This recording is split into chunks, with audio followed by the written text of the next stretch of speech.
You're listening to Backlog Banter with your host, SerialK86. Hello, greetings, and merhaba everyone to another episode of Backlog Banter. I am your host, SerialK, and with me as always, two guests joining me for this one. First off, we have a regular guest and good friend of the show, DarkSparkish. Welcome back, man. It's always a pleasure to be on your show, Serial. I'm in the dark, and it's always good to be back. Yeah. It's always between you, Gumshoe, and Melee Mario. I always enjoy having you on the show regularly. Thanks. Yeah, and I'm looking forward to what you got for what games you're gonna be talking about for this one. For this episode, I'll be talking about the 28. No. No, let's not spoil it now. Yeah, we'll get to talk about it, but yeah, I'm looking forward to what you got for talking about it. But let's not waste any time. We have another guest joining us for this one, and this one is a guest. We have this is a special occasion because this is a guest who haven't joined this show before. It's his first time, and he approached me and said he wanted to be part of this show, and I said sure, why not? And he was originally going to join us for the previous episode, but due to some time constraints and scheduling issues, I couldn't have him. But tonight, I'm more than happy to have him. So I'm gonna let him introduce himself, and yeah, take it away. Hello, everybody. My name is McSentry. I'm kind of like relatively new to the YTP community, and of course new to this show. And then I'm so happy to be here. Actually, that's all I got. The sentiment is I think the sentiment is shareable. I think the word we were looking for. But yeah, we're happy to have you on this show, man. Because it's been like what 2020. We hadn't had a new guest for this show before. Like I started this show in 2020, and I had like for the first 5 episodes, I had to be a new guest for every episode. Then between episode 6 and episode 13, I started having returning guests. I love having returning guests, but you know, every once in a while, you want to have new people joining the show. You know? Of course, man. Yeah. And who knows? And who knows? McSentry, maybe one day we'll have you back in the show one day. Who knows? You can count on it, Serial. And then be another reoccurring guest. Oops. That's fine. I love having recurring guests, but you know, every once in a while you want to have new guests, you know, to mix things up a little bit. Oh yeah, absolutely. Yeah. So before we start the show, anything happened recently that I would like to share? Yesterday I bought a new phone. It's a what's it called again? A Samsung Galaxy Samsung Galaxy A52s 5G. It's a major upgrade from my previous phone, an Honor 9. I've been using that one for like 5 years, and I just transferred the data from my previous phone to it today. So this is the first day I'm using it as my main phone today. Thank you. Have you ever used? Have any of you familiar with this phone model? What was the model again? Samsung Galaxy Samsung Galaxy A52s 5G. I never got this particular model, but I actually did get a Samsung Galaxy A51 back in 2020 because my Galaxy S7 started having some serious battery issues. I mean, the battery life got seriously pathetic, which is why I pretty much had to change phone. And yes, I did change the battery, and it didn't work. And the year after that, because I was interested in a certain version of Android known as Calyx OS, which is only compatible with with certain Google Pixel phones. I got myself a Google Pixel 4a the year after, and it's a phone I still use. It's great. Oh, okay. Because, like I said, it's been almost 5 years since I've got a new phone, so it almost feels like night and day, the quality between the two phones. And to be honest, my previous phone, the Honor 9, it was fine, but the battery life was terrible. And I mean, I guess you could say it was quite a dishonor. ha ha. Yeah. You can think to say that. But yeah, it's I think my phone is supposed to be a mid-range for the price, but it's like I said, it's still a big upgrade compared to my previous phone. So yeah, I'm still setting up stuff in apps, and I completed moving most of the data from my previous phone to the new one. It took me like 2 hours and 45 minutes until everything important to me managed to transfer. If I decided to move everything from my previous phone, it probably would have taken me 10 hours. Not making this up. I looked up how much. 2 hours and 45 minutes was long enough for me. Yeah, so for the past nearly 1 month now, I've actually been working at a major electronics retailer in the support and storage section of it, and I've been mainly doing setups of phones and such, and that way I did actually at least test several phones, and from my experience, Huawei phones are pretty garbage in terms of speed, because it feels pretty unresponsive, and if you're ever going to get a phone, I don't really recommend Huawei phones, if you ask me. Honestly, made me appreciate my own phone much more, because it's just so smooth. And Google made Android, so it kind of makes sense. Ah, your phone is a Google. Yeah, as I mentioned, it's the Google Pixel 4a with custom ROM, but still. Oh, bro, I've always wanted a Pixel. Ah. Yeah, but Huawei is kind of popular where I live, but yeah, it's somewhat I think phones like Huawei and Honor and other Chinese brands tend to be in the mid to low end side of things compared to like other Android phones like Samsung and Google and other brands. What about Motorola? Are you familiar with Motorola, Dark? Oh yeah, I definitely heard of Motorola. Oh yeah, So what? yeah, they've been around as old as Nokia, but I'm not sure how good their phones are, their smartphones are compared to, before. Yeah, I don't know much either. I do remember seeing commercials on TV when I was in the States, but I don't really know much about their phones themselves. All I know that every commercial of Motorola always ends with "Hello Moto." Oh yeah, hello Moto, yeah, that one. Hello, Moto. Oh lord. Isn't it somewhere from Scandinavia, Motorola? Like Nokia? Well, I might as well look up on the web very briefly here, so... Because I know Nokia is from Finland. Yeah, Nokia is a Finland brand. Yes, Finnish. Let's see, it's... Motorola is actually American. What? Is it? Oh yeah, because they have the radios. Yeah.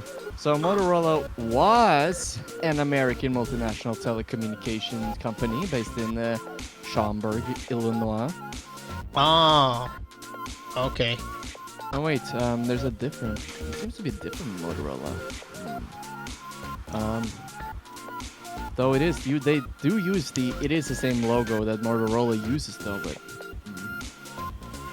maybe the company ownership or something like changed hands or something. maybe the name is owned by someone, but similar to how Kodak is the company itself is defunct, but their name's still kind of used as a kind of a zombie to market things. That kind of reminds me. When I was shopping for batteries today, I found a set of the AAA Kodak batteries. I was like, Kodak still exists? And I was confused. Funny you mentioned that. Yeah. Or wait. I think I got it now. So apparently Motorola split into two different Motorola divisions. So there's Motorola Mobility and then there's Motorola Solutions. And both have been acquired. They originally actually were owned by Google a short period of time from 2012 to 2014. And then Lenovo acquired them to this day and still owns them to this day. Oh. So Motorola is still alive. It's just been split. That's all. Oh. You know what's really more confusing? Atari. The company as we know it doesn't exist anymore, but someone still owns the name. Yeah, it's Infogrames. Yeah, for a while it was Infogrames. I remember. That was their names during the 90s. Yeah, it was up to around, well, maybe, or if any trace of their name kind of vanished in late 2000s at least. I remember seeing Dragon Ball games with the Atari logo. I'm like, what? The Atari logo on a Dragon Ball game? What the hell? I know one of them were for the what's it called? The Game Boy Advance. Matt McMuscles reviewed in one of his shows called "The Worst Game Ever." I think it was by Atari Infogrames. I could be wrong. It probably might have been from the Infogrames era. Yeah. But I think that's about it talking about phones. It's not usually my my forte or my specialty, but you know, since I got a new phone, I thought, you know, why not? Let's talk about it for a little bit, and you know, get your expertise from your side. You know, because you seem to be more tech savvy than I am. Probably. Yeah. So one last thing we need to talk about. We're gonna touch upon it a little briefly. That's yesterday. Oh, I think it's the day before. You know, this year marks the 30th anniversary of the Kirby series, and so Nintendo and HAL hosted a special live orchestra for the series. I think it lasted like 2 hours or something. I only watched snippets of it, and it looks like a lot of fun. Have you seen any? Yeah, I've only seen clips of the voice actress for Kirby, and it's the cutest thing ever. Yeah, that was she has a very adorable voice. Also heard she voiced Ness, so that's pretty cool. Kirby and Ness being the same woman. Oh. You can kind of recognize it, like, okay. Yeah. I've heard that one. And what else is there? Oh, and they dropped a few announcements. Like next week, or I think in a few days, they're gonna release this new buffet chorus or something. That new game that's downloaded on the Switch. It's full Kirby. Yes, it's a Kirby game. Kirby buffet, amazing buffet or something. I forgot what's the name. Is it? Shoot. Was it Dream Buffet? I think that's what it was. Kirby's Dream Buffet. Yeah, that's it. Yeah, that's the one you're looking for. It looks like a fun multiplayer game, but I'm not sure if it has enough single player content. It's worth getting it. To, I'm probably gonna wait for. Yeah, go ahead. For this year, I'm happy with Kirby and the Forgotten Land. You know. Do you ever had their drink? Oh, yeah, funny you mentioned that. Yeah, you I've seen you on the Discord server sharing pictures of you having a special drink or something. Tell us about it. What's it about? Basically like a pink slush, and then wait, you talking about the drink? Yes. It's basically a pink slush with pink popping boba pearls. I just like to add my own touch with it, like with regular boba and herbal jelly, and basically just like I said, add my own little touch to it. But you know what was funny? Like the latest I went to Kung Fu Tea, because that's what they give out the tea. So the one nearest me, they put like a little sticky note saying, "Sorry, no Kirby drink available," and they put like a little sad Kirby. It was adorable. Yeah, I saw that one. A little Kirby doodle, and it's like, yeah, I could tell whoever drew this is a fan. What's the? Sad. Yeah, Poyo sad. What's the name of the shop again, McSentry? I forgot. It's Kung Fu Tea. It's Kung Fu Tea. I think it's based in America. Okay, Kung Fu Tea. Yeah, I've never heard of it before. I remember it. Yeah, can you remind us? Well, can you describe us once again what kind of flavor it tastes like? It's basically like a strawberry slushy. Okay, strawberry slushy. I mean, it makes sense because yeah. It's not really like your average milk tea. Ah. When you go to like a boba shop, you'd always tend to get it like a milk tea, like matcha, a taro. It's just basically your average slushy. Oh, I'm gonna be honest. I never had a boba tea before. Oh, you'll like it. As far as my knowledge, I know the little pearls are supposed to be healthy. Oh. I always saw those. Yeah, whenever I get the chance to try some boba tea, I'm gonna give it a try. I have to. It's a must for you. I can definitely guarantee it. Yeah. The only question I have regarding this Kung Fu Tea place is, where exactly in America is it? Is it everywhere? Yeah, is it certain regions in the United States, or as far as you know? As far as I know, I'm looking it up right now because the only ones I know are in my state. Trying to see if there's one like in other states as well. I'm just... Yeah, but as a matter of fact, they do. Hold on, I can see that there's like a few in. Actually, I think it's just American because there's locations in California, Utah, Colorado, New Mexico, especially Texas, where I'm at right now. You got some in Oregon. Yes, Texas. Yeah. I forgot to mention, McSentry is from the Lone Star State of Texas. Specifically North Texas. Isn't that where the Home Savers Foundation repairs is at? Horses. Yes. Sales. Yeah, it's usually called Home Savers, but CS made it horses, and it became and people were starting prank calling the. Oh yeah. Oh no! Don't. I mean, it was probably because of a joke from I don't know. It was from like a music video Poop he did, and then he made a response to people actually doing that.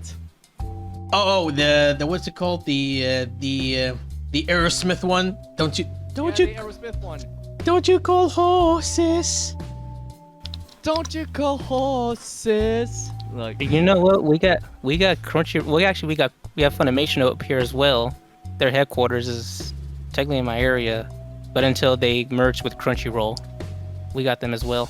Oh yeah, because as far as I know, outside of California, Texas is also home of a lot of anime-based establishments and shops and conventions. So yeah, it's not just California; it's also in Texas. wonder if Hank Hill would have been into anime. I mean, King of the Hill is basically a American slice of life anime. Yeah. Well, Texan life, that like. I'm trying to come up with the quote. I'll tell you what. Was that good? Close enough. I like anime, I'll tell you what. Okay, that's closer. That's actually a lot better than Oh yeah. actually, yeah. Oh yeah. Darksparkish is a bit of an expert when it comes to voice acting. Yes. And you have a neck. Yeah, you have an. I'm just gonna do one more, please. So, okay, let's Oh, see. My name's Hank Hill, and I sell anime and anime accessories. There we go. That was That's the one. That's the one. You're right on it, sir. Oh, you nailed it. Oh, that's Get a gold star. Oh, there you go. A gold star from a gold star from a Texan. I guess that's more than a badge of honor you should take. Yep. Say, dude, go ahead next. Oh. Let's see. Fuck. This sucks. Yes. Texas sucks. I'm a Cornholio. Bring TP for me, bunghole. I have no TP for me bunghole. Bangholio. Oh God. Not watched much of Beavis and Butthead, so I don't have a full idea on how they sound completely, but this is from what I remember at least. Yeah, I'm more familiar with King of the Hill, personally. Sure, they're all the same voice actor. Yeah. Yes, it's Judge. yeah, Mike Judge, same creator and voice actor. Yes. Indeed. I know that there is also a character in Beavis and Butthead that literally has the same Hank Hill voice too. That Yeah, would be Tom Anderson, correct? I don't know what they named the character in Beavis and Butthead, but yeah, Dark is right. There is a character who's basically a prototype of Hank Hill. Yeah, that's his name is Tom Anderson. He's basically the same shape as Bill from King of the Hill, but he has glasses and is bald and wears a damn hat. Yes, he wears a hat. And he has the same exact voice as Hank Hill, except slightly lower. Oh, okay. Yeah. I mean, he may not be selling propane and propane accessories, but he has the same voice. Yes. You know what? He's actually into butane, which according to Hank Hill is a bastard gas. Oh, yeah, exactly. God's natural gas. I need to actually watch King of the Hill one day. I've seen all the YTPs. I've seen the scenes. Gotta watch the show. I've seen the YTPs first, and that encouraged me to watch the entire show. Dude, that was the same case for me when I saw Route -16 and I got into Irresponsible Captain Tyler. Ah. Yeah, So that's what actually, the character. That's what the character was. That was the anime the character was based out of. Yes. I actually own the CD sets too. Sweet. Yes. So we ought to watch sometime actually if you want. Oh, we'll see. We'll see about that. watch at least an episode or two, mainly just so I can search for sources with the Root herself for like YTP tournament back in 2015. Just more like fuck you, Root -16, and I'm like, that was very nice. Bro, 2015 was a fun year, bro. That was the year I decided to quit making Rose and Poops, but and decided to go in a new direction. But I went with a high note with my last Rose and Poop. Indeed. Yeah, I believe you're familiar with it, Dark. Yeah, I watched it back when you released it. Makes me feel old. That was like 7 years. Oh my god, 2015 was 7 years ago. Time has flown, man. Yeah, 26. Yeah, I'm still trying to wrap my head around the fact that the year 2000 was more than 20 years ago. Yeah. Oh god, I feel old. I feel old. I'm like 15 years older than both of you. Yeah, I was born in 2000. I mean, I was 99, so technically you're 13 years older. Yeah. Oh god. Damn kids. Anyway, one last thing we need to cover from the Kirby related announcement, and that is, and it's kind of an anime related. In Japan, they officially announced they're gonna release a Blu-ray re-release of the Kirby Right Back at Ya anime. Yes, I know. I've already said this on Twitter, but it's such a unique show. Not just the fact that Kirby has an anime at all, but more because there are things in it that you'd probably never see Kirby do, or any Kirby character do for that matter. Which is kind of what makes it interesting. You'd never see pervy animators making a cartoon on a lead female character, and you'd never see something like Cartoon Buffoon either. Oh, you mean the episode where they give Tiff, where they look Tiff as a source and decided to make a sexualized version of her, giving her big boobs and stuff like that? Yes. That was, yeah, that was censored from the 4Kids version for good reason. Yeah, I mean, the episode itself was still aired at some point on TV as somewhat lost episode, and I heard that someone actually was ready to record it, so that's pretty cool. The episode is still there. It's just the scene itself is just not been cut from the episode. I think this is probably the only episode that was not re-released in any capacity, while the rest of the show still was released things such as the Kirby channel on Wii, which is kind of how I watched Right Back at You back in the day, but besides YouTube. Yeah, the YouTube was the only way I watched the show when I got into Kirby. Yeah, the Kind of wish I watched the whole show, the little Kirby channel. I watched the entire show on YouTube. Yeah, but I'll see if I can get that Kirby Blu-ray if I ever can, and maybe somehow make an HD version of the English dub. That would be interesting. Cause I've heard that what's it called again? Cause I've heard that it's slipping in my mind. Damn it. I wanted to say Zero anime? no. That's a different topic, but cause it was released in. I just realized the anime itself is like it's probably 20 years old now, cause it was released in 2002. Yeah, that makes sense. Yeah, for the English release, I think I don't think they're gonna release the 4Kids dub unless Discotek intervened and got the license to make an HD version of it or something. Yeah, it's kind of odd that the show never got I don't think it ever got a DVD release. I could be wrong on this, but although as I did mention, it did get released on the Kirby channel on the Wii, which I mean does align with DVD quality, so I guess that's fair enough. But Also in the 3 episodes were released on as part of the 20th anniversary collection on the Wii.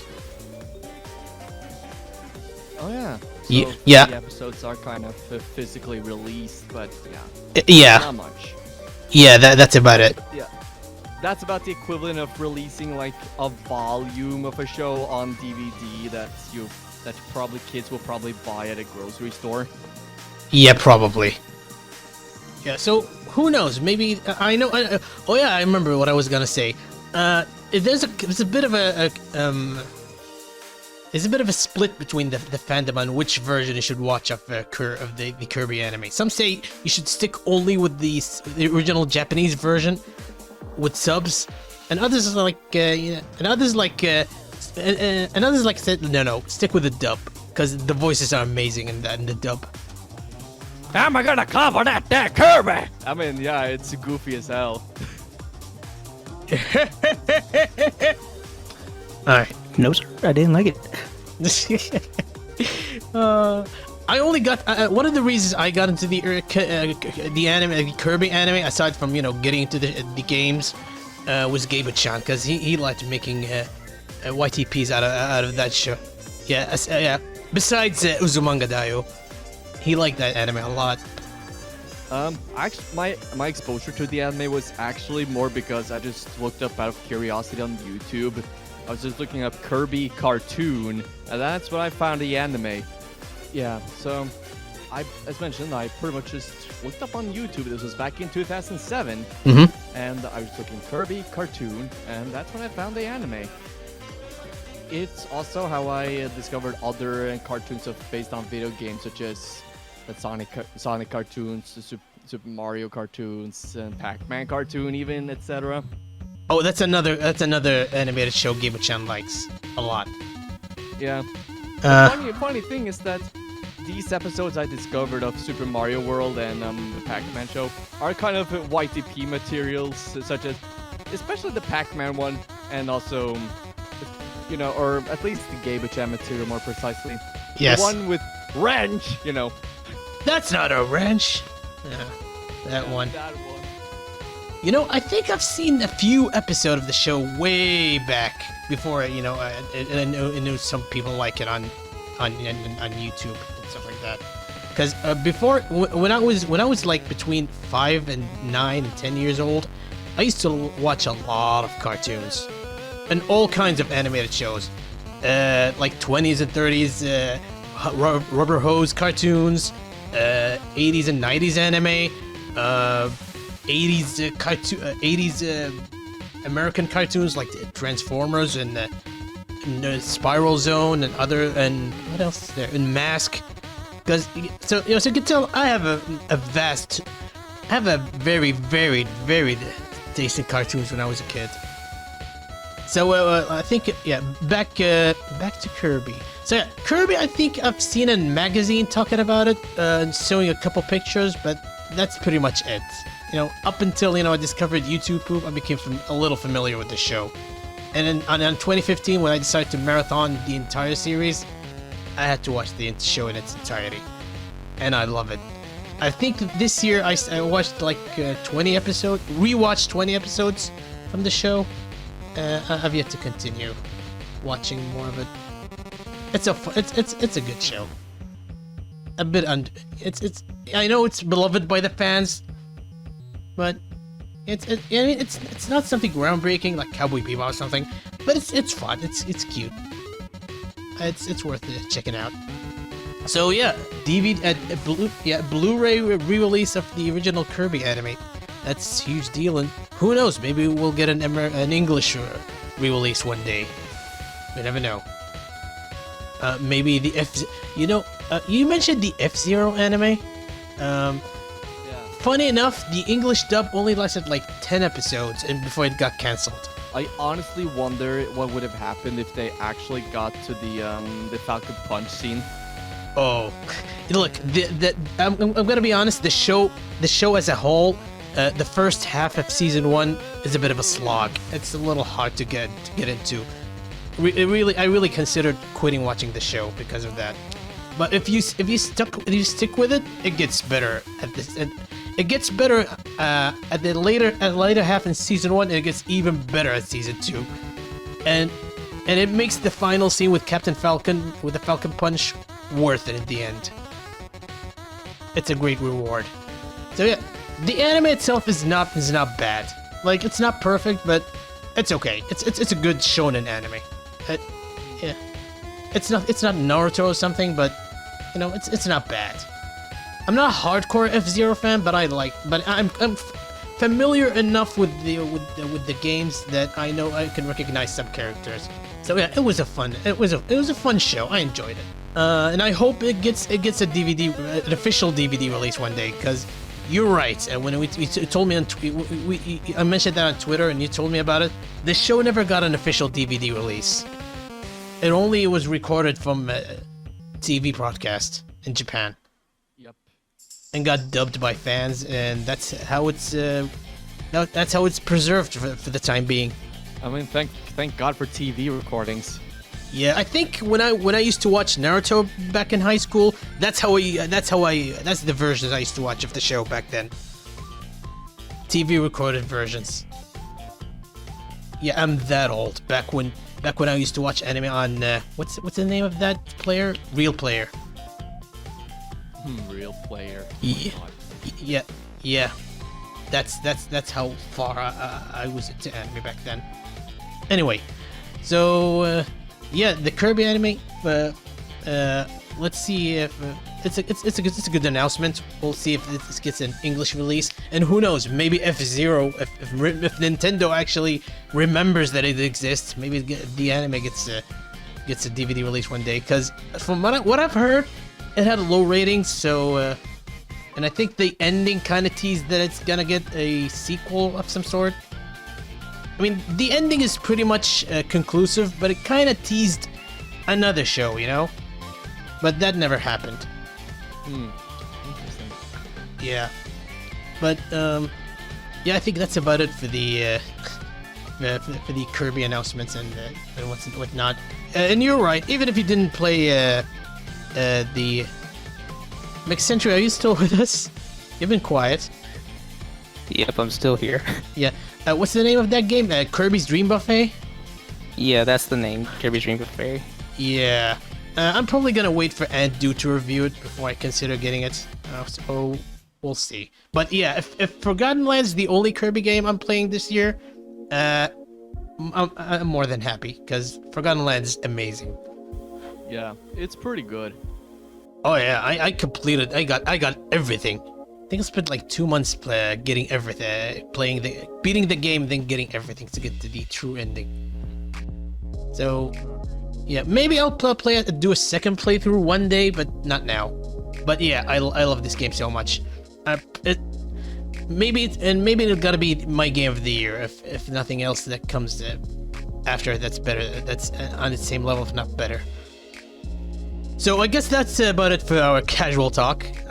We had like what 30 minutes, more than I think we had more than 45 minutes casually talking about the different kind of stuff. Let's go to our game picks. You know what this podcast is originally about. And let's start with you, McSentry. I think you have a game for us you want to talk about. Well, what do you got for us? Alright, so my first game pick is Bomberman Jetters for the GameCube or PlayStation 2.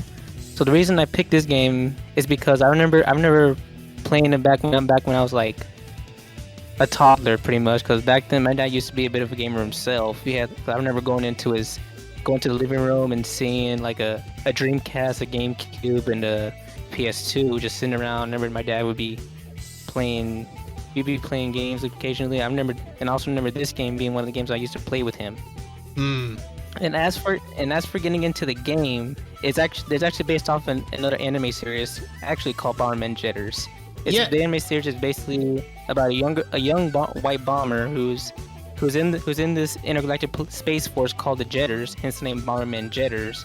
And what they do is that they fight off against the Hiki bandits, whose job is to steal one-of-a-kind items in the universe, who's ran by a madman named Mujo, which to me is like a combination of Hacker from Cyber Chase and Dr. Eggman, kind of like a split personality thing.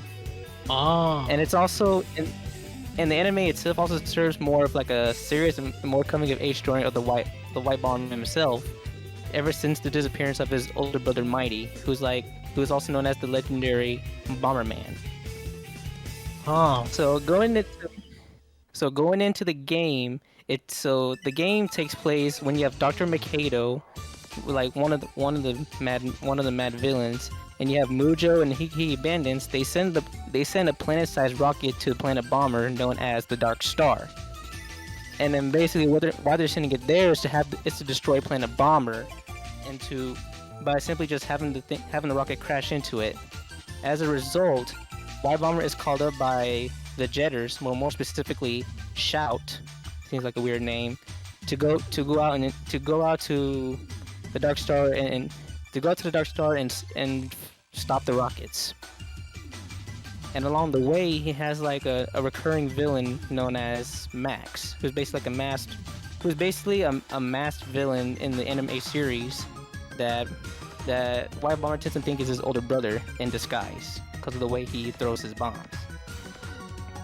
So along the journey, you're taking White Bomber or Max, because you can choose along the way. You're taking him through 3D environments, which are different parts of the rocket, little different worlds, and then you're basically just solving puzzles, just destroying enemies and obstacles with bombs, collecting power-ups, and then of course defeating the boss at every stage until you get to the point where you're gonna disable the rockets of the Dark Star. So it's basically a platformer? Yes, it is. It's basically a platformer where you can use Max. He has this hyperplasma bomb, which basically is more stronger than the bombs that White Bomber uses. And White Bomber can also use Chara bombs, which are basically like Pokemon. You can use their ability to like swim through rivers and protect you from electricity and all that good stuff. It's basically like an RPG, and you can also use them to battle against each other like Pokemon. Huh, interesting Pokemon elements in Bomberman. Exactly. And of course, what's a Bomberman game without a battle mode? So in Bomberman Jetters, you have your standard battle mode where you have 4 players inside of a maze where you're just trying to be the last one standing, and of course clearing little obstacles as well. And along the way, you're collecting power-ups. And there's also different kinds of modes where you have like different battle modes where you get to like compete with each other by collecting Ballums. That's what they're called. So you have to be the one who can collect the most balance within a certain amount of time. But the only thing with collecting balance stage is that the more you collect before you get into a shoot, it slows you down. And if you destroy somebody's balance, they lose balance. And there's also one stage where you're in like a little casino arena, and you're just trying to be like the first one to grab all 9 poker chips in numerical order. And then of course you have your and then also you have like maze enhancements.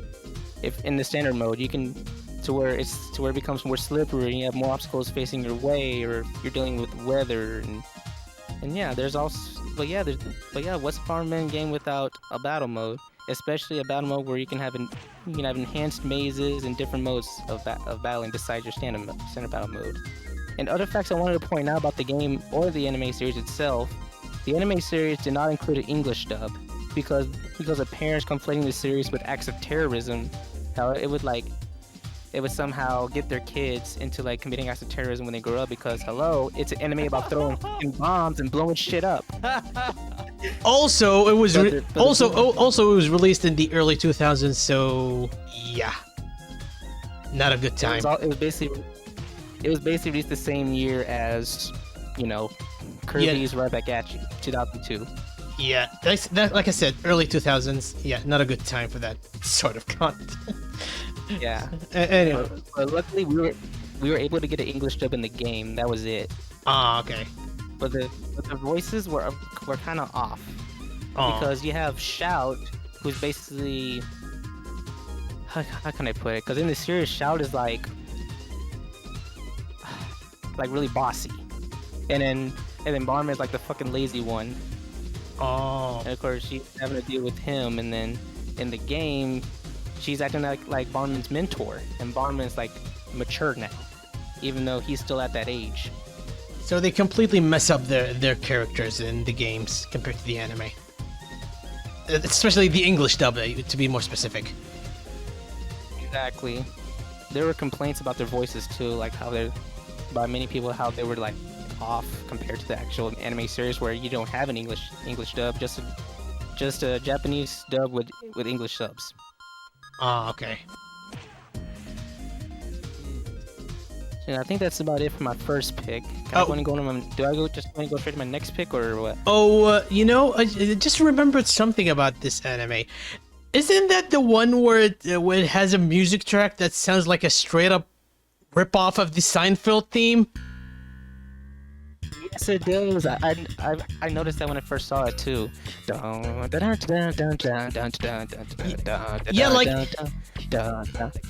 Yeah, like NBC might probably have the right to sue them if they even learn about it, because it almost sounds the same.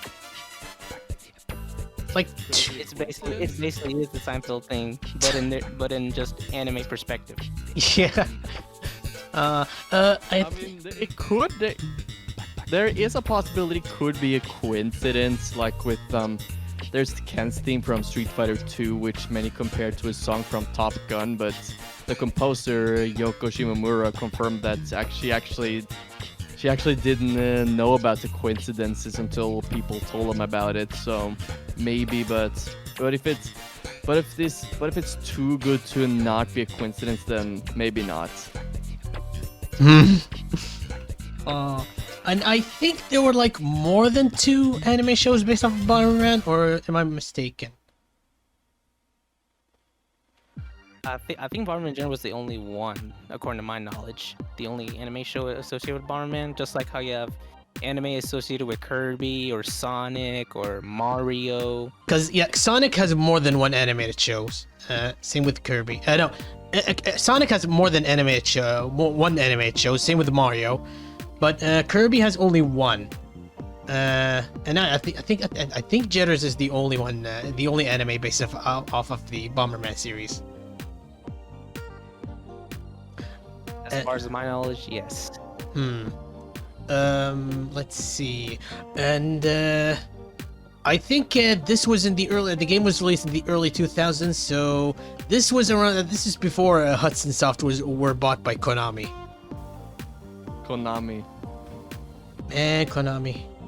And funny enough, I think outside of releasing some old games on the Virtual Console, like Bonk and other classic Hudson Soft IPs, Konami's barely doing anything with the Hudson Soft IPs nowadays. outside of Bomberman, that's it. No bloody war, no Pretty much. bunk, no whatever. It's a waste of good IPs. Because I know there's like a small scene though, a small group of fans that want to see bloody war back. I mean, to be fair though, Konami kind of treats their own IPs like shit too, so I guess they're treated equally in that sense. But I think it's almost even worse when it comes to Hudson Soft IPs, because they pretty much bought them and sat on them and barely did anything with them. Really, it's a waste of money, really. Yeah. But that's Konami for you. Pretty much. That's Konami for you. I mean, I will add that they did at least make a PC Engine mini console though, so that's something at least. Hudson did make the chips to that console, while NEC made the actual console itself. So, yeah, Hudson definitely did make the hardware. Oh yeah, the PC Engine. Wasn't it called the? Was it called the TurboGrafx in North America? Yeah, it's called the TurboGrafx in America, but I prefer calling it the PC Engine. It's a simpler name. The PC Engine. I always mistake it with the PC-88. I mean, it's kind of in the same family because NEC made them, and the PC-88, the PC-98, etc. Oh, okay. So that explains why they both have PC in their names. Yeah. Oh, okay. So yeah, Bomberman Jetters. That's a game I've never heard of. I'm usually when I heard game picks, I'm somewhat familiar with the games that's mentioned. But yeah, this seems like an interesting take on the the Bomberman formula. Like, it's not just the classic Bomberman. That's it. Like, they try something a little different with it. You know, kind of like the Pac-Man World games, I think. So when did you start playing this game, McSentry? Like I said, it was back in my toddler days, because I remember it was like a distant memory. I was playing with my father. Oh. And then I had to recollect the game about, like, I want to say about a year ago or less than a year ago. Just recollect it and then trying to like relive the memories from when I was playing this with my father back in the day. Ah, I see. Okay.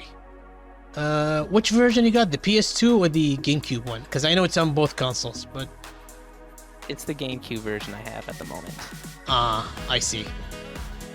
Okay, so I guess we should move on to your other pick. The other game you want to talk about? All right, let's go. All right. So my second pick. So for my second pick, I have Sunset Overdrive for Xbox One. The reason I chose this game is because I remember playing this back when I was in middle school.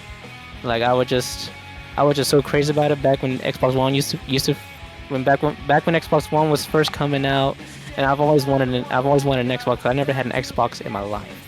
Ah. All right, so getting into the game, it's supposed to be set in the year 2027 in a fictional metropolis city called Sunset City, where you have a mega conglomerate energy drink company called Fizco, where they host like a massive pre-release party for their new energy drink called Overcharged Delirium XT, or just Overcharged for short, allowing citizens to be the first to try their energy drink for the first time. And of course, their drink is a massive hit.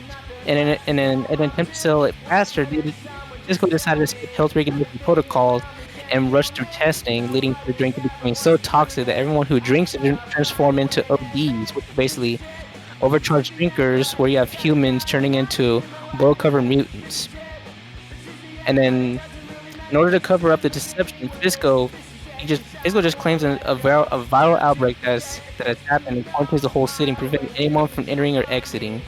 And it's making it like an empty city. Then you only have people who haven't drank that are survivors. And in the game, you're playing a Fizco employee who works in a sanitation division, and of course he's saved by attacking an OD from an attacking OD by a guy named Walter, who didn't drink the drink as well. So they get into adventure, and then at first you can customize your character. You go around and clean up the mess from the party and the ODs. And of course, you just go around shooting ODs, and then you get into these other adventures where you're basically building up plans to stop this outbreak, and putting Fisco basically to shame, if I remember correctly. Because I actually have not played this in a minute, actually. Oh. Yeah. I mean, yeah, it's that's a pretty accurate summary of what the game's about. I definitely remember playing the game. It's a pretty unique game because it was actually during a time when Insomniac was actually making games for other companies that's not Sony. Yes. This was before they got officially bought by Sony. Even though they almost worked exclusively for Sony for many years, just like Naughty Dog. But Naughty Dog was bought in like 2002, 2003. And Insomniac decided to stay independent until like 2018, 2019, after making these Spider-Man games. Pretty much. Yeah. I believe you played it back then. The story, kind of reminds me of the first Ratchet and Clank, and no, the second Ratchet and Clank game. It's about a mega corporation that's tried to sell a product, and that product turned out to be flawed and dangerous, but they decided to sell it anyway, and yeah, especially the Ratchet and Clank 2. Sorry, go ahead. Yeah, especially Ratchet and Clank 2. Yeah, I can definitely see the parallels between the two. Yeah, it's like, except in that one, are you actually playing as like an employee of the company who's like sanitizing everything and then trying to fight back these ODs in that game? Yeah, I think the real difference is that instead of Ratchet and Clank fighting to actually prevent these from being sold, or they did actually get sold later on in the game, but anyway, that the outbreak already happens at the beginning of the game. Yes. So that's an interesting parallel. So is there's anything about the gameplay that you want to talk about, McSentry? You also have a cooperative multiplayer mode called Chaos Squad, and then which players can complete a series of missions with 7 players, and it really puts the game. It really as the game puts an emphasis on the momentum. It does not feature any cover system, and then of course with your character you can also wall run, use zip lines, grind wheels, and to simply navigate through the city, and you have like a huge selection of unique weapons you can use. Like, I remember using a weapon where it shoots like vinyl records at these OD people. Yeah, awesome. For one. Yeah, the dude. I think it shoots bowling balls, and then. I mean, I think that's about it I have for the game, because I haven't really played it in a minute. the whole arsenal of unique weapons, that also kind of reminds me of Ratchet and Clank as well. I mean, it is the same creator, so obviously. Yeah, probably. Let's see, what is this there? It's a teddy bear bomb, for example. Oh, there's a teddy bear bomb. I've never played the game itself because I never owned an Xbox. But I consider getting an Xbox, and this is one of the few exclusive I wanted to get my hands on because I love almost anything. It's not exclusive on Xbox anymore, though. There is a PC release on Steam. Oh, it's on Steam right now. Well, it's been on Steam for a couple of years. Oh, I had no idea. Maybe I'll check on it one day. I believe you play. Have you ever? How much did you play of it, Dark? I remember first playing the game on Xbox One back in around 2015, though I never really completed, but I still had a lot of fun with it. And then I later got it on PC, and also, again, haven't beaten it, but quite a bit of fun. And I do know I played enough to get the gist of things. And I did watch someone, a step relative of mine, play the game on his Xbox One when I was visiting the family, so I do know at least what the game is about. Oh. I believe it was received well, but you know, it wasn't. It was above average, as far as I know. The game was pretty damn good though. That's what I heard. I've never played it myself, but I think you enjoyed it, right? Yeah, absolutely. It was definitely probably one of the, at least when it was exclusive on the Xbox One, probably one of the games to get, one of the reasons to get an Xbox One. But nowadays it's irrelevant. But hey. Yeah, I don't see many people talk about it nowadays. I think also this was, like I said, it was around the time Insomniac was making games for other publishers. There was this game and Fuse, the third-person shooter that was published by EA. It was originally going to be colorful and comedic. It was called Overstrike, but then they decided to make it more dark and edgy and change it to Fuse, and it ended up being an average game anyway. Yeah. They also made a game called Song of the Deep, which they made for GameStop's short-lived publishing label Game Trust. Oh. It's kind of a smaller game, and it seems somewhat of a Metroidvania type game involving a submarine, but you know, it's an interesting one. It's definitely different from a lot of their usual shtick, which is something with third-person shooting or beating up, you know. Or first-person shooter. You remember the Resistance trilogy? Yeah. I only played the first two. Yeah. But Sunset Overdrive was also became kind of the basis for Insomniac going forward, as they would kind of use the same engine for the 2016 Ratchet and Clank game, as well as the Spider-Man games. Oh. Yeah, it was. That's interesting. It looks great. But yeah, I think after they returned to making games for Sony again, their games starting to get well received once again. Because Fuse and Sunset Overdrive, they're not bad, but they didn't leave quite an impact as far as I know. Yeah, maybe not, but I still think it's a fun game. Maybe I'll check it out on Steam when it's on sale one day. Who knows? I mean, my GPU should probably play it. I mean, it's like a bit of a relatively old game at this point. Yeah, I mean, I think it should run decently on your GPU at least. Yeah, because the audience never heard this, because during our break, but recently I changed my GPU to a GTX GeForce 1060, and it's a mid-range GPU, but it should be an improvement over my previous one, which broke and stopped working. So it was within my budget, so I hope it runs decently on some games that are on Steam. Because when it comes to like new games, I'm mostly gonna be on consoles like my PS4 and Switch. But for my PC, I'm probably gonna go with the slightly older games. You know, games that are like on my that I used to play on my PS3, that are multi-platform, and I don't feel like going back to my PS3 to play them once again. So yeah, maybe I'll check it out one day. Sunset Overdrive.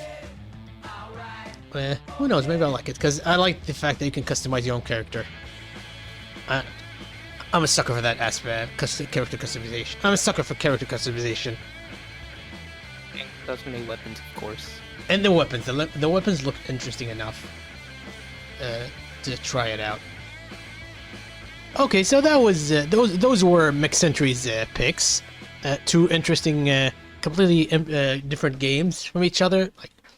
I think it's about time we move on to my picks. And my picks are two classic games that I'm familiar with, but never delved into them until recently. They're two beloved games in the gaming community, and they're considered one of the most revolutionary games ever made.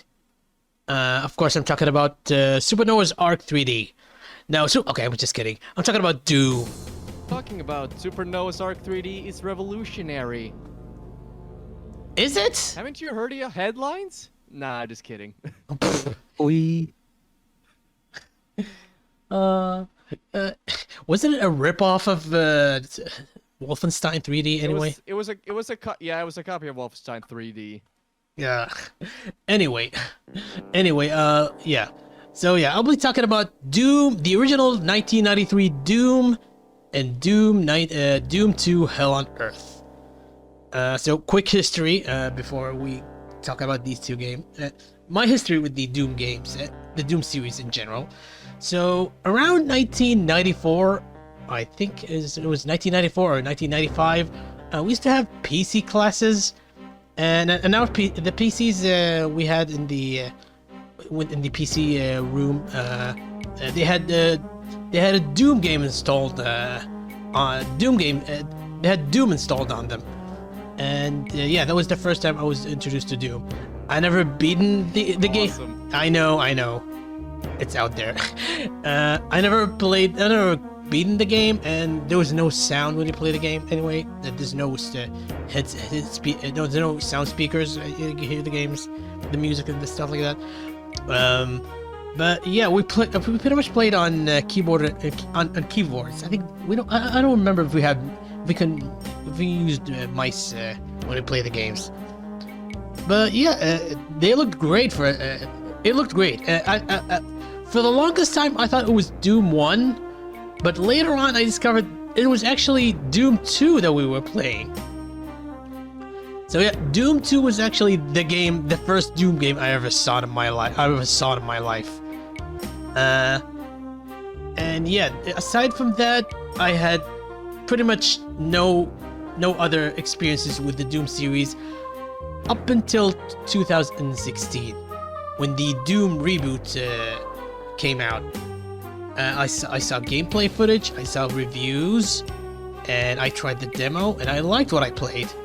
But I never played it but I never bought the game and played it in its entirety until 2019. And when I finally played it, I enjoyed the hell out of it. Doom 2016 was really, really good. I really loved it. And yeah, I beaten it twice, once in 2019 and once in 2020, in anticipation for Doom Eternal. And yeah, in 2020 I actually played Doom Eternal, only the main campaign, not the story DLCs. I've yet to play those. But yeah, Doom Eternal was a lot of fun. I enjoyed both of these games. I know they're not for everyone, especially Doom Eternal, due to the high difficulty and the way you fight demons and the strategies that involves fighting them and killing them. Because some people describe Eternal as like an FPS version of Devil May Cry. Yeah, I enjoyed that is somewhat accurate. Yeah. I want to say it has an element of Dark Souls, but I don't want to use that meme. Because, fuck. I said it It's didn't. a Dark Souls of first-person shooters. Oh, God. I said Like a big pile of shit. I said the D word. Damn it. Anyway. So yeah, Doom 2016 and Doom Eternal for the longest time were pretty much my only real experience with the Doom series. But just a few years ago, I decided, you know what? id Software and Bethesda released remasters of the classic games.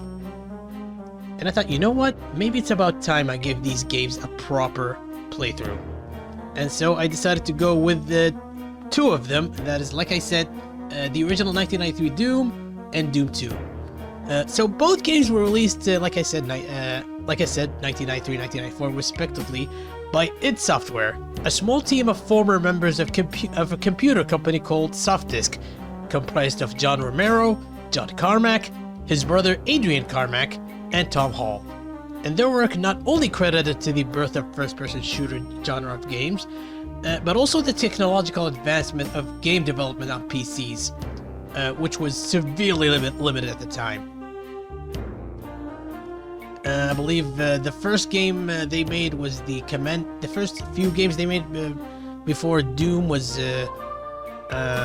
what's it called? Commander Keen. Commander Keen Yes. series. Yes, Commander Keen and Wolfenstein. Commander Keen was a series of platformers, but I think they were unique in the fact that the screen actually scrolled like it's an NES game.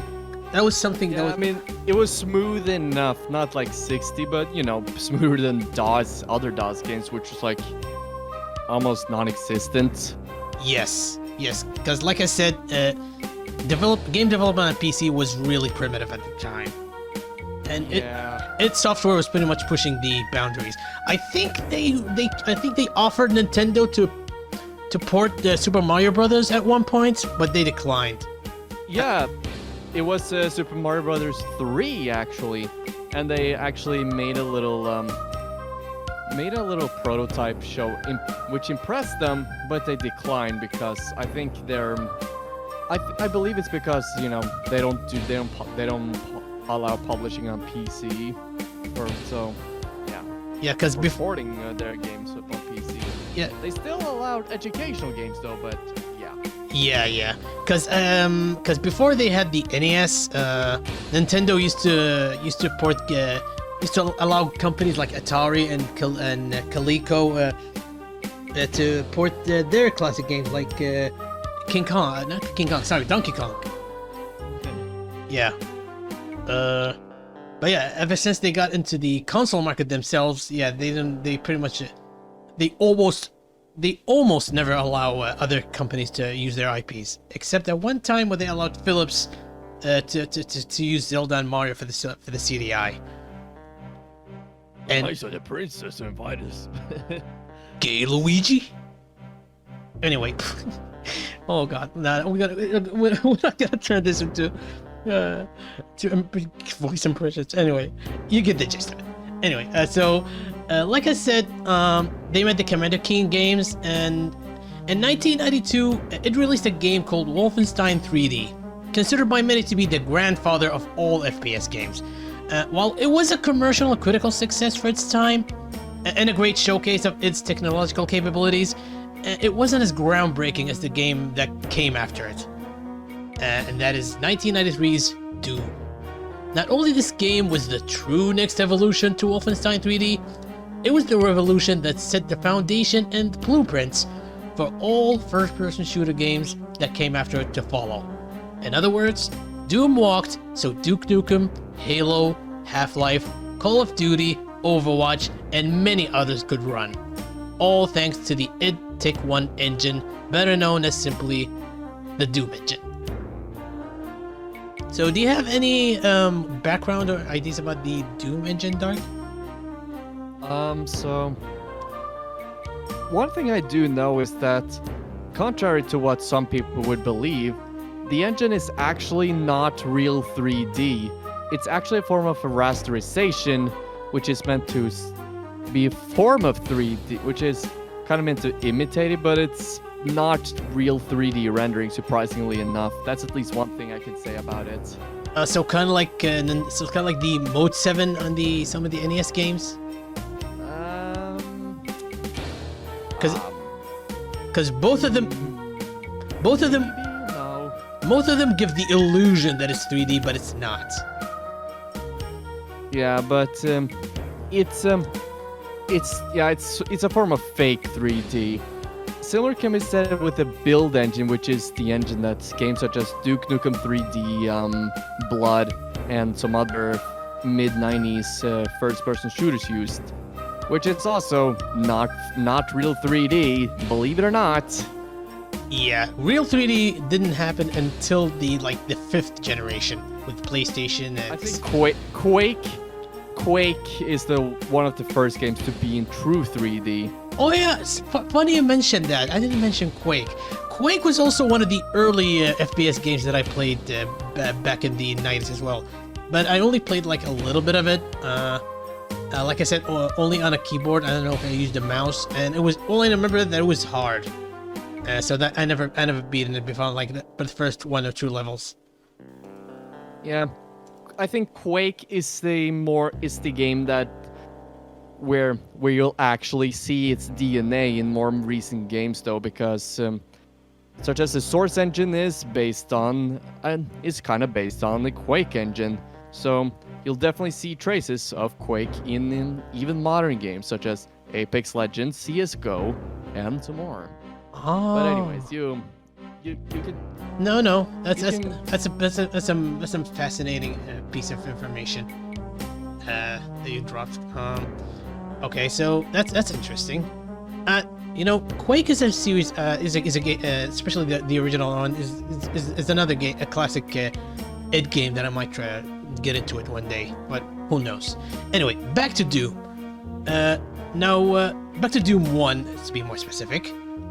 Now, the version I played of this game was the 25th anniversary remaster, which was released in 2019 on the PS4, Xbox One, the Nintendo Switch, iOS, and Android systems. And it was infamous at launch for requiring the player to sign up to Bethesda.net's website, which became a meme in the gaming community during its initial launch. I remember that. Not to mention plenty of visual and audio glitches, and the lack of a quick save feature. Thankfully, all of these issues were fixed in the later patches. Yeah, not only fixed, but they really made these versions pretty definitive for modern consoles, at least. Yeah, I didn't see any real issue with these games, as far as based on my playthrough of both of them. But yeah, also also the 25th anniversary of Doom 1 is based off the retail version of the game titled The Ultimate Doom, released in 1995, and it includes all the 3 episodes of the main game plus an exclusive 4th episode, which we'll talk about it and more later on. So the story of Doom 1, does it have a story? Well, yes. What about it? What is it about? Well, it's set in the distant future, where you play as an unnamed space marine, later nicknamed by the fans as Doom Guy, who's transported into a toxic waste facility on Mars as punishment for disobeying an order from a superior officer who ordered him and his unit to open fire on a group of unarmed civilians. The toxic facilities are run by the United Aerospace Corporation, or the UAC, as well as the site of a secret military experiment that involves teleportation technology. One day, the experiment goes horribly wrong, resulting in the opening of a portal to hell itself, unleashing an endless hordes of demons on Mars and its moons, and resulting in Demos mysteriously disappear. The Doom Guy and the rest of the Space Marine gets a distress signal from a base on Phobos and tries to stop the invasion. But they were all outmatched and outnumbered, with all his comrades either dead or possessed, and him being the sole survivor, armed with only a pistol in hand. Doom Guy goes on a quest for revenge, to rip and tear every demon that stands in his way, until it is done. So, when it comes to the story, that's pretty much, you only get nuggets of storytelling in this game from either the ending text from each episode of the game, or the manual. But other than that, that's about it. The story, there's a story, but it's pretty minimal.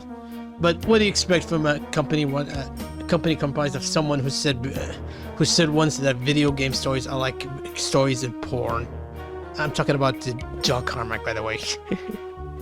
Yep. We'll probably get more to it later on. But yeah, there is a story. But yeah, it's nothing like the later games, like 2016 or Eternal, where you can get more story elements from like audio logs or text logs, or the stuff you see in modern games. But at least it gives you a motivation to complete the game, somewhat. So how does this game plays? Well, if you've played an FPS before, you know how it mostly plays. The camera is from the perspective of the player's eye view. You move around using the WASD keyboard, set and mouse. If you're playing this on a PC, in my case, I played it with a controller on my PS4. Sacrilegious, I know. and shoot enemies with your weapons. You play in a set of linear levels where you go from point A to point B, with some paths locked by doors or platforms that requires you to search for switches or keys to unlock them, and to continue advancing into the level until you find the exit, all while shooting hordes of demons standing in your way. Interestingly, while you can run and strafe, you can't jump or look up and down. However, if you look close enough, if you're close enough to an enemy who's higher or lower to you, your shots will automatically line up to them. That last part is something I discovered on my own, by the way, because it kind of threw me off, the fact that you can't look up and down. And so like, how can I shoot enemies that are like higher or lower than me? And I discovered that myself, and yeah, I think I shared that on Twitter, and a guy that loves pooping pointed out to me that yeah, it doesn't matter if you're a little higher or a little lower than the enemy, the shots will line up to them. So yeah, that's an interesting observation that I discovered later on. So like I said, the game's story campaign is split into 3 episodes. 4 if we're playing Ultimate Doom or the recent 25th anniversary remaster.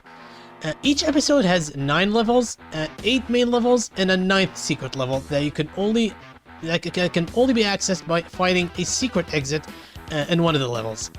Also, each level has a few secret areas that contain some hidden goodies, like ammo, a weapon that you probably haven't acquired yet, rare health packs like the Supercharge, which increases your health by another 100%, rare armor packs that like the Mega Armor, which fills your armor gauge to another 100% and reduces taking damage, and power-ups, which we'll be talking about shortly. There's 6 kind of power-ups that you find throughout the game. Each gives the player a temporary buff to help the player for a short while. There's Berserk, which not only fills the player health bar to a full 100, but it makes your punching power 10 times stronger. Its effect only lasts until you exit a level or die. Then we have the partial invisibility, which makes you nearly invisible to enemies, reducing their accuracy in the process for a full minute. Invulnerability, which makes you invincible to all kinds of damage for only 30 seconds. Which usually they drop these whenever you're about to face a huge horde of enemies or like a boss demon. Sometimes. There's the radiation shielding suit, which protects you from taking damage from lava and toxic waste pits for 1 minute. There's the light amplification visor, which lights up all the dark areas in a level for 2 minutes. And the computer area map, which reveals hidden areas in a map and only lasts until you exit a level. So yeah, there's plenty of power-ups in this game, more than I remembered. Probably even more than the modern games. And I think there's even more of them in Doom's 2016 than Doom Eternal. But I think I'm remembering wrong. It's been a while since I played 2016, but I think Eternal may have some more. There's the 1-up, and then let's see. The 1-up was not in the classic 1 and 2. They were originally Definitely not. No. They were originally gonna be included, but I think they had to cut them later on. Yeah. It was definitely present in Eternal. I mean. Yes, I'm talking about Eternal. Eternal had the 1-up the 1-up system. Now, kind of funny to see a modern game with a 1-up, by the way. Yeah, considering many games now just straight up ditch the life system. Now, of course, we can't talk about a shooter without talking about the weapons. So you start the game with only 2 means of attack, your fist and your pistol. They do a minimum amount of damage, and once you get in other weapons, you won't find yourself using them that much. So there are 6 other weapons that you acquire throughout the game. There's the shotgun, which you'll find yourself using it a lot in the game as your go-to weapon. The chain gun, which while lacks in firepower, it makes up for it by its fast rate of fire, and it's a pretty good weapon to use for crowd control. especially against or especially against weaker enemies like the imps or the zombie men. It can be helpful. There's also the plasma rifle, which is pretty much a more powerful chain gun that has its own ammo pack. The rocket launcher, which while deals a lot of damage, especially on more powerful demons, it has a slow rate of fire and can cause blast damage to the player if they're close enough to its blast radius. Not to mention being the only weapon with a kickback that can knock the player when fired. Another weapon you may find in your journey is the chainsaw, which is the only close-range weapon in the game, aside from your fists, and it is only useful to deal with weak demons like the imps and zombiemans, or close-range demons like the pinkies and the specters to conserve ammo. And finally, there's the most powerful weapon of them all, the BFG 9000, which can wipe out an entire room of demons in 1 or 2 shots and deals heavy damage to boss demons. However, it consumes a lot of ammo, so it's best to use it as a last resort.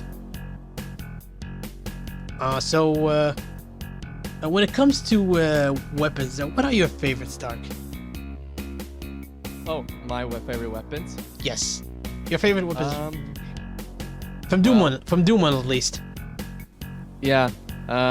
Well, first off, it's my go-to, which is the shotgun, but alternative, I do like to sometimes use the rocket launcher if I want something more powerful yet more long-ranged, such as maybe, for example, there are a few pinkies in the distance that I want to take care of. I just pop my rocket launcher for that long-distance shot, but for most of the game, it's the shotgun. You can never go wrong with it. Yeah, pretty much. And yeah, I also use the what's it called? The rocket launcher whenever I see when it comes to pinkies, when it's like 1 or 2 of them, I mostly choose the chainsaw. Because like I said, they're close range enemies. So you don't have to worry about getting shot from a long distance. Unless they're like a group of them, then yeah, I switch to either the shotgun or the rocket launcher. I especially use the rocket launcher the most when I see a group of Kako demons, because they're really annoying to deal with shotguns because they take a little more damage compared to the to pinkies. They're not the strongest, but yeah. I usually use the plasma cannon. They can die fairly quick with that weapon. Yeah, but keep in mind, the plasma cannon, I think it shares the same ammo as the BFG 9000. Yeah, I know. Yeah. I think it's more especially before I get the BFG though. Yeah. So yeah, I think. Let's talk about what I think is the problem. My only real problem with this game. Now, my problem I have with this game is that whenever you finish an episode and you jump to the next, you lose all the weapons that you've collected. Except your pistol, and your fist, obviously. And you have to go through the hassle of collecting them all over again. So yeah, it's annoying that whenever you finish an episode and you start another one and you have to collect all the weapons all over again. Yeah, it's annoying. So let's talk about the music. The music for this game is composed by Bobby Prince, who originally wanted to go with an atmospheric ambient soundtrack. However, John Romero instructed him to go with a more heavy metal inspired sound, taking cues from popular rock and metal bands at the time like Metallica, Slayer, Pantera, Alice in Chains, and many others. In the end, both agreed to incorporate both styles for the final game.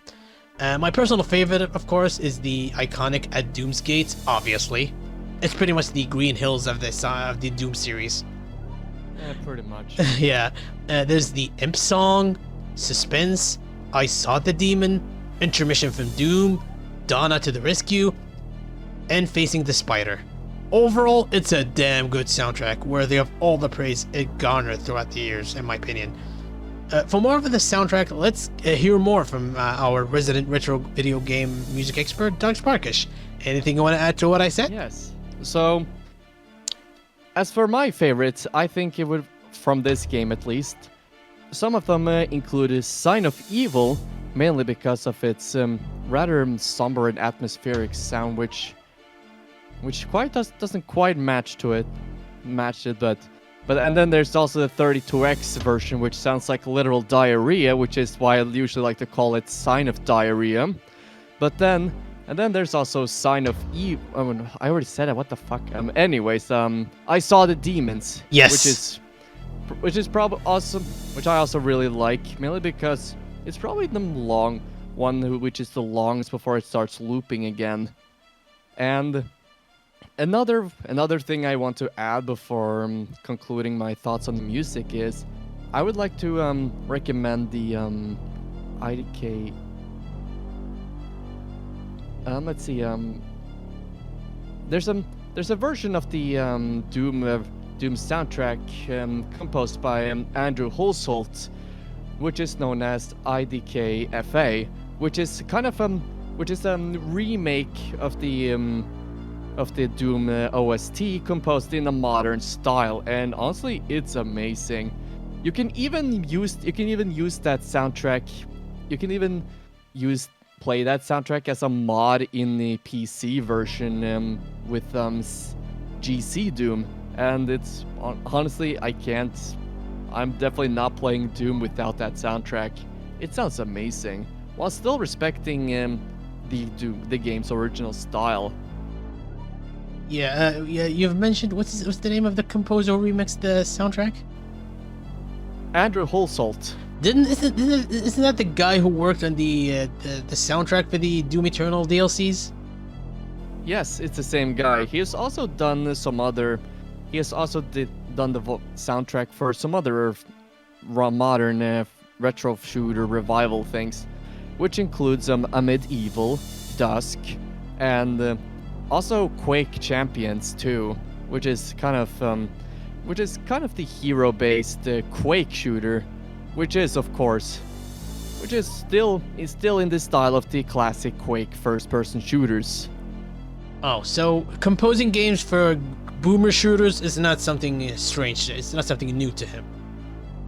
Nope. Yeah, unlike Mick Gordon. No, I like Mick Gordon, but yeah, his style is distinctive from the other guy. But both are great in their own right. Yeah, I do think that Andrew Holsholt's style does blend a little with Gordon's, though. You definitely have this. He definitely emulates that sound in the DLCs, definitely.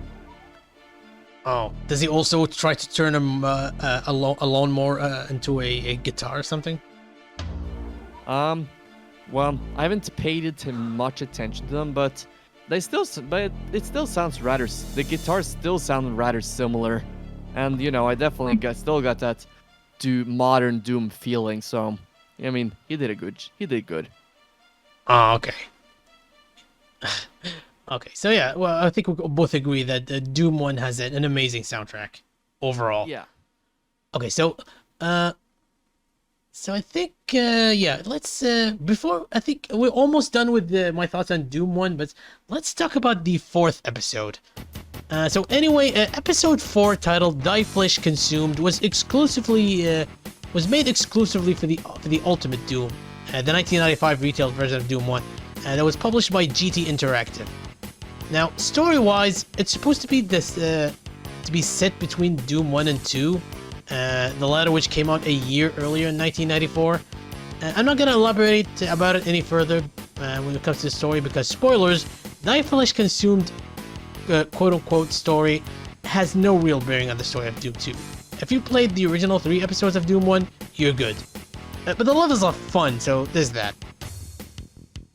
Level-wise, this one is easily the hardest episode in this game, especially with the first 2 levels, Hell Beneath and Perfect Hatred, which is unusual since in all of the previous episodes, the first couple of levels are always the easiest, and then the difficulty increases gradually with the later levels. Not in Die Flesh Consumed. In this one, the game showers you with a lot of demons, especially the strong types like the Barons of Hell, and even a Cyber Demon at the end of level 2, which wouldn't be a big problem if you, yet again, weren't stripped of all your weapons.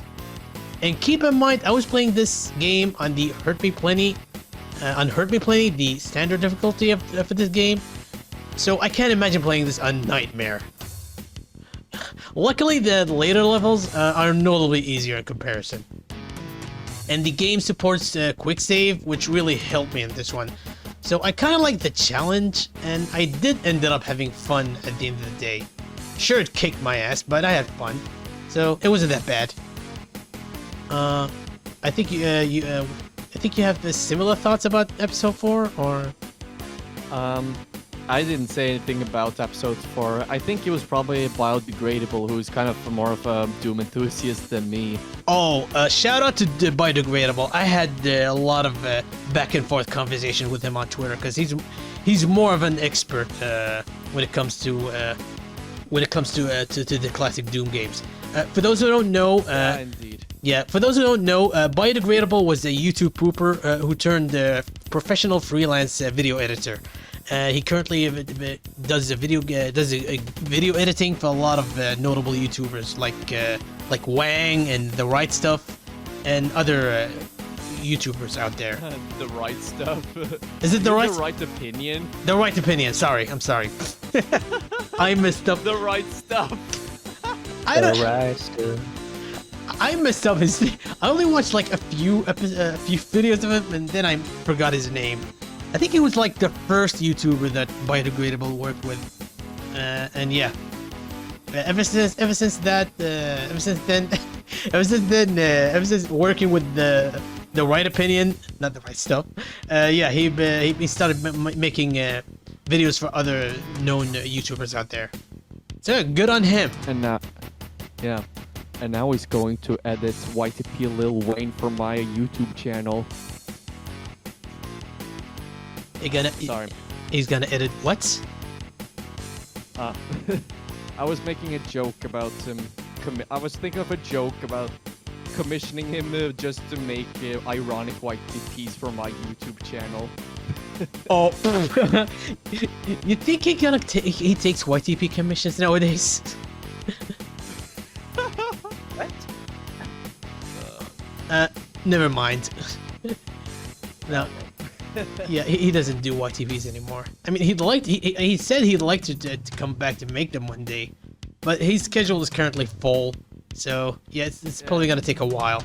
I miss his stuff. His style was pretty much interesting. You know, it's heavily inspired by Average A's, if not. I think that's how I pronounce his name.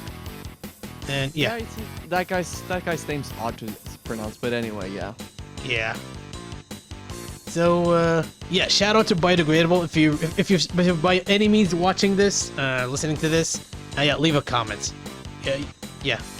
So yeah, I hope you're proud of me as someone who was a newbie to the Doom games, because I've learned a lot of how to deal with demons and how to traverse some levels, and learned how to make strategies dealing with the other demons. Yeah, thanks to some of his input. Yeah, so I guess that's about it for Doom 1. Yeah, it's an awesome game, needless to say. I like Doom a lot. It's a great game. But I'm gonna talk more about it in my final thoughts later on. So yeah, let's move on to the next game, and that is Doom 2: Hell on Earth. Released in 1994, with GT Interactive publishing the game for retail stores.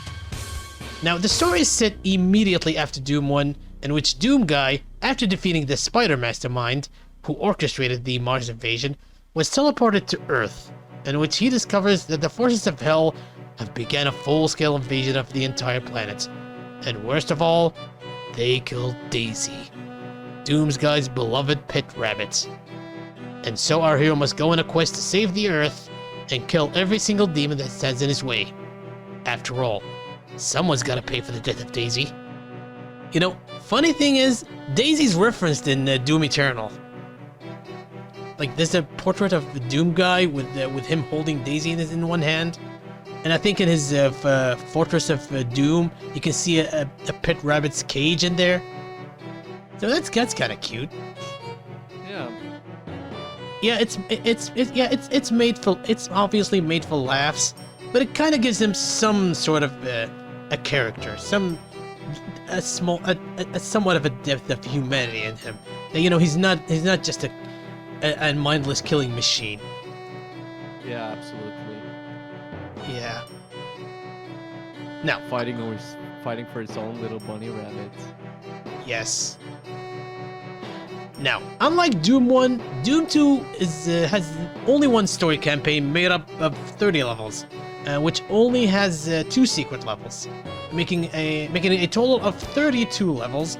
And although it's only made out of one continuous campaign, it is technically made out of 3 episode-like segments, with each one separated by a few textual interludes that's supposed to advance the game's narrative and informs the player of what is Doom Guy's mission and what motivates him to continue his quest to save the planet and its people.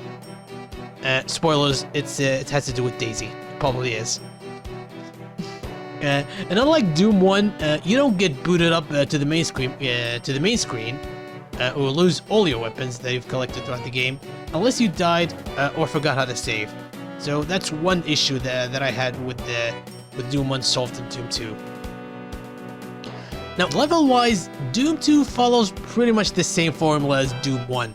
You go from point A to point B, unlock doors and platforms by pressing switches or collecting keys, and killing any demons that stands in your way.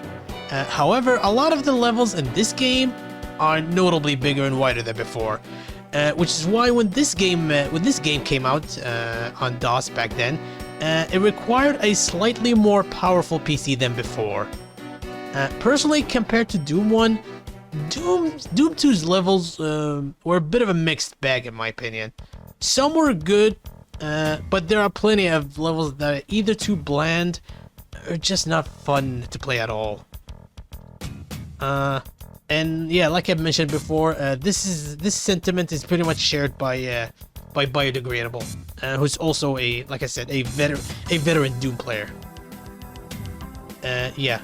So when it comes to the official levels of Doom 2, they're not as good as most of them are not as good as the levels from Doom 1. It's like I said, Doom 2 is a good game, but yeah, when it comes to levels, Doom 1 trumps it by inches, if not miles. For the weapons, Doom 2 has the same arsenal of weapons as the previous game, but it introduces one new firearm to the mix, the Super Shotgun. It deals more damage than the regular shotgun, but it has the downside of having a notably slower reload animation. Personally, once I got my hands on it, I never used the regular shotgun ever again. Do you agree with that, Dark? Obviously. I do sometimes switch to the regular shotgun if I just want to deal with one singular enemy, but otherwise, the Super Shotgun fucks. The sound effect it makes will probably make a woman pregnant, and it's just awesome. It can really, you can shoot one shot can kill multiple imps in one shot. It's awesome. And if you're close enough, even a pinky as well. Oh yeah. So yeah, I agree. The Super Shotgun fucks. Okay. As for the demons you face in this game, Doom 1 has 8 kind of demons. This is something I overlooked when I was talking about Doom 1.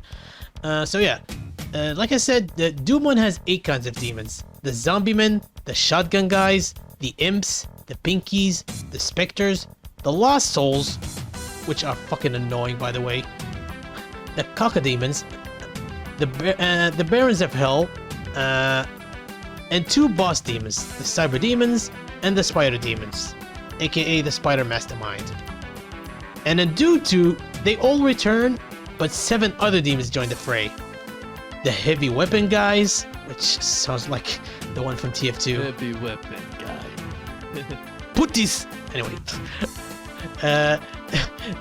These are pretty much the zombie men, or the shotgun men, but pretty much with the chain guns.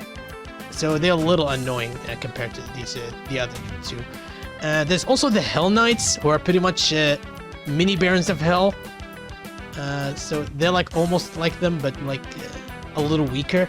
There's the Arachnatrons, or like spider demons, but a little weaker. And instead of chain guns, they have single plasma guns, but they're also weaker than the spider demons. There's the Archviles.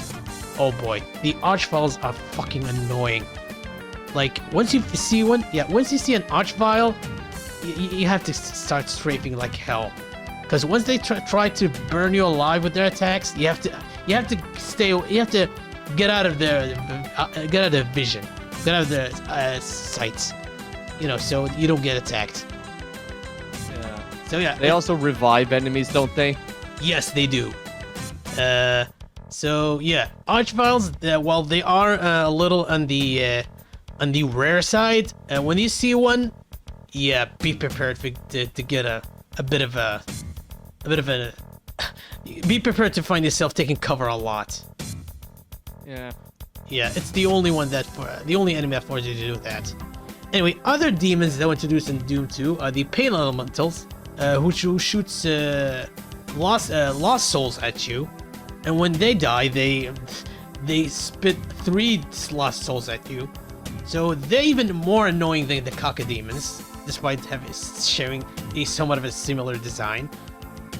There's the Revenants, the Doot Boys, and then there's the Menkibai. The Menkibai are somewhat stronger. They're somewhere between. They're kind of like Barons of Hell, but a little weaker. But yeah, when they're in large groups, they are a real threat. And finally, there's one boss demon in this game introduced for Doom 2, the Icon of Sin. But he's kind of lame. All he does is shoot boxes that has skulls in them. And when you first meet him, it's like a wall that's like had a skull on it. And when you first meet him, he speaks in backwards, which is actually John Romero saying, "In order to beat the game, you have to kill me, John Romero." So canonically, John Romero is the main character of the Doom games. He's the main antagonist, pretty much. And I think there's like an invisible wall that if you go through it, you find his decapitated head. Yeah, I remember watching Easter egg hunter video about it. Yeah, so you can tell they were having plenty of fun when they're making these games. The guys at Software. Yeah. So anything you want to add? I will also add that the music is also although the best. Oh, sorry. Yeah, let's discuss the music later on. Sorry. Yeah, we'll get to the music later on. Yeah. So. Alright, I thought we were done, but anyway. Anything I want to add is I also want to add the Wolfenstein things. Yes. As well as the Commander Keen Easter eggs. Yeah, these are the 2 hidden levels, secret levels in the game. I never got to the one with the Commander Keens, because this requires finding the secret exit in the first secret level, which I missed. But yeah. At least I found the first secret level. That was fun. It's funny that Nazis are also part of Hell, which makes sense. Yeah. You even get a wall of text when you enter the first Wolfenstein level, telling you that you ended up in a different part of Hell. Which the level is supposed to be in Hell, but it's in a completely different part of it. You don't get to fight a cyborg Hitler though. It would have been awesome. Yeah, I think in the second Wolfenstein level, instead you fight a cyber demon. It's in the same area as the Mecha Hitler, but the cyborg Hitler, but instead of fighting him, you fight the cyber demon. But yeah, It would that's have been fun if it was a Cyber Demon Hitler. Oh, yeah. So yeah, there's plenty of hill spawns that will keep you on your toes. With some requires special tactics to deal with them, like I said before. So use those weapons at your disposal wisely. I think this goes without saying. As for the music, Bobby Prince returns as the composer for this game. However, he went with a notably different direction, with less metal and influenced tracks than before. Personally, while there are a few good tracks here and there, it pales to the in comparison to Doom 1's soundtrack, in my opinion. Outside of running away from evil, Sean's Got the Shotgun, and Evil Incarnate, none of the other tracks stood up to me in a good way. Yeah, I mean, I will, however, say that Running from Evil is possibly the best, it's probably my favorite Doom song, probably ever. It's just, and a much better level 1 music than at Doomsgate, in my opinion. But the rest of the soundtrack is kind of... something reminds me of Wolfenstein 3D, oddly enough, especially the second level music. Yes. You know, funny you mentioned the second level, because when I first saw the second level while playing Doom 2, it unlocked a memory core in my head. I was like, wait a minute, I know this level. I saw this before, and this is when I found out when it came to my mind. The first Doom game I played was not Doom 1, it was Doom 2. So yeah, that was an interesting revelation. And yeah. Yeah, indeed. So yeah, I think we both agree that when it comes to the soundtrack, it's a little underwhelming, except for the first level, Running Away from Evil. Which is funny because considering it's ironic because it's the demons who are running away from, it's the evil who's running away from, the Doom guy. Yeah. There's also another song, I don't remember what it's called, but I remember it playing in one of the cities, one of the city levels. What was it called again? I need to check out the playlist here. So, what was it called again? Actually, hold on. Sandy City, Into Sandy City. Ah, yeah. I believe that's yeah. I noticed that when it comes to the Doom soundtracks, there's plenty of references to id Software employees. Into Sandy City is obviously a reference to Sandy Peterson, the guy who designed most of the levels for Doom 2. Yeah, and from what I've heard, and from what I've experienced, most of the levels he made were a bit underwhelming. It's the levels by two members of id that are John Romero and American McGee that are more interesting, in my opinion. Even though they didn't make a lot of levels compared to Sandy. Oh yeah, speaking of American McGee, this is the game where I discovered that he was part of id Software, because I'm more familiar with his name when it comes to the American McGee Alice in Wonderland. These two games were published by EA and made by his studio. Yeah, this is the first time I've heard of American McGee. When I first heard of his name, I thought it was like a nickname or something, like Monty Python or something. Oh no, turns out American McGee is his real name. Yeah. Interesting enough. Imagine just going to work being like, hey, American! Hey, America!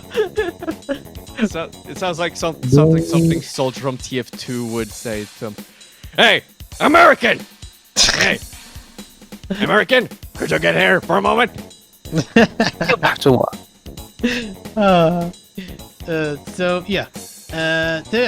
This is, like I said, the game where his levels, American McGee, are actually not that bad. I enjoyed them, especially the one was like in a fortress or something. I forgot what it's called. Let me check if I can find its name real quick. Do I have the page for Doom 2? Yeah, there it is. Levels. The pit, no. The courtyard, no. The citadel, no.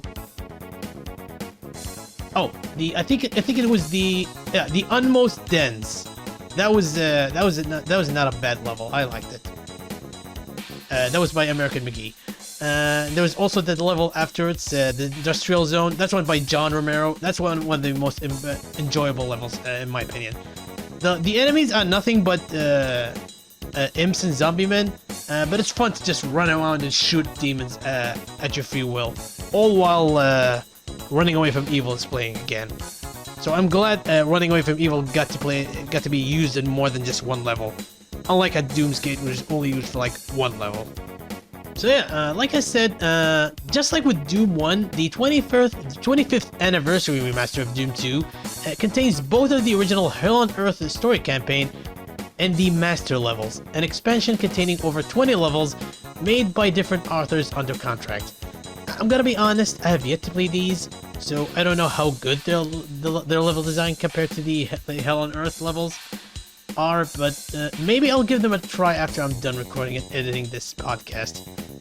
Or if future me is editing this right now as we speak, you can, put a caption where you can express your thoughts on the levels you've managed to play while we were busy editing this episode, perhaps? Maybe.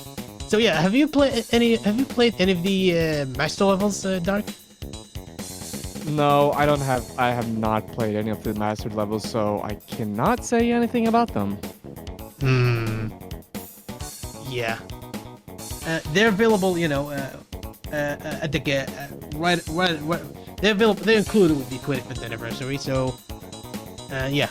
Maybe I'll check them out once I'm done recording this. And who knows? Maybe my future self will have something to talk about this.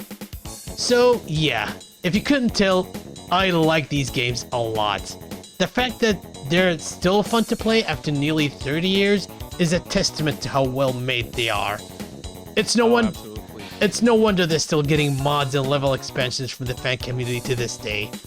And rather than sending cease and desist letters to the fan creators, Nintendo, id Software not only embraced it, but encouraged it to grow. So much so that in the 25th anniversary remaster of both Doom 1 and 2, there's an add-on option, which allows you to download some of the best levels expansions from the community. They're not mandatory to play, but if you want more classic Doom in your life, they're available to download free of charge. No, I have yet to play any of them, but if I ever decided to go back to play some more Doom games, I'm definitely gonna check some of them out. So yeah, this goes without saying, if you're one of the few people who've never played these games, but you enjoy playing a good classic shooter, or boomer shooters that they called, classic Doom 1 and 2 is mandatory to experience. Highly, highly recommended, and it's cheap and available everywhere, so you have no excuse not to play them. Yeah, I can pretty much agree. Yeah, I am definitely gonna play that. I was also gonna include a third game, but I don't wanna break my two game rule limit. And it was not Doom 3, surprisingly enough. It was Doom 64. Yeah, I thought that would be the natural third selection. Yeah, because Doom 3 is completely different from the other games. It's Doom 64 actually feels more like Doom 3 when I think about it. Yeah, I think there's enough differences. It's similar, obviously, to 1 and 2, but I think there's enough differences to it that I think it's worth saving for a future episode. Absolutely. So yeah, maybe I'll talk about it in the next episode. Who knows? And maybe it's me. Maybe it'll be me. Who knows? Oh yeah, maybe. So yeah, before we wrap this up, I think we forgot about someone. McSentry is still with us? Yeah. Yeah, you've been quiet, so wow. I'm wondering. Yeah, you can still. I have plenty to talk about. So I'm gonna assume you've never played any of the classic Doom games before. No, I have not. Sorry. I mean, that's perfectly fine. I was almost literally like this when Serial and Gumshoe were talking about Yakuza. Not because I am not very familiar with them, but more because I just have not played them outside of Yakuza 0. So I just didn't have anything to bring. Oh, 0 is so good. But yeah, we talked about it. Yeah. yeah, you should definitely check the other games, especially Kiwami and Kiwami 2. But yeah. Yeah. Yeah, maybe we'll talk about them in a future episode too, who knows. So... Almost feels like we have covered every Yakuza game. No, we still have, like, what? Still, like, we have Yakuza... I think I'm considering playing it. Yakuza Dead Souls, which is the zombie spin-off. Oh yeah, that one PS3 zombie spin-off. Yeah. And then there's Yakuza Ishin games, which are the Japan-only PS3 Yakuza Oh no, games. Kenzan and Ishin, those were never released outside of Japan. I know, but they do have an English translation patch at least, so it's possible to play them at least. It takes a little hassle to get into, compared to like what's it called, Dead Souls, because Dead Souls is already English. Yeah, I know, but still. Yeah, the only problem is, you have to play it on a PS3 and suffer with the dropping frame rate, unless you have that PS3 emulator. But that requires RPCS3. Yeah, but that. Yeah, well, Yeah, but that one kind of. Yeah, go ahead. Yeah, with RPCS3, it's a pretty demanding emulator. If you want something that goes beyond PS3 performance, you need not just a CPU that's powerful. You need a really powerful CPU, and more precisely, one that has an AVX512 instruction set, aka some of Intel CPUs. I also heard that AMD are coming out with a CPU with the same instruction set in their upcoming Zen 4 CPUs, but we're getting pretty technical here. But in layman term, your CPU needs to be pretty powerful and needs a certain instruction set, in other words, in order to perform better than a real PS3, that is. So yeah, you need to be a little bit more tech savvy and have a powerhouse of a CPU. Absolutely. Yeah. So I guess before we move on to your picks, I think that's about it for when it comes to the Doom games. Classic 1 and 2, Classic Doom 1 and 2, great games. Play them. Worth it. So yeah, those were my thoughts on the classic Doom 1 and 2. I enjoy them a lot and recommend them a lot. So I think that leaves DarkSparkish as the last person who has a few games you want to talk about, or let's be more precise, a game to talk about. So what you got for us, DarkSparkish? Hello? Yeah, sorry. Sparkish. You zoned out there for a minute? Yeah, I was watching a video in the background. So my apologies. You too? We're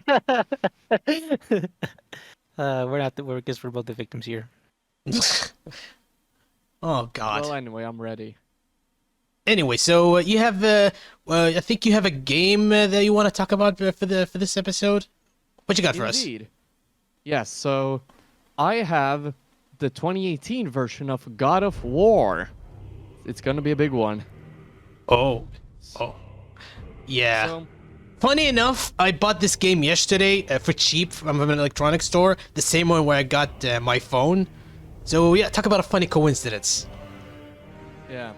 So yeah, go ahead. Anyway, Yeah. So anyway, the game was released back in 2018, obviously, on the PS4, but it was also released on PC 4 years later early in 2022. And it was developed by Santa Monica Studios and published by Sony Interactive Entertainment, aka PlayStation Studios. Mm-hmm. So the story revolves around Kratos after the original God of War saga that took place in Greece. After having defeated the Olympian gods, Kratos now resides in the realm of Midgard in ancient Norway with a new family. More precisely, his son Atreus, boy.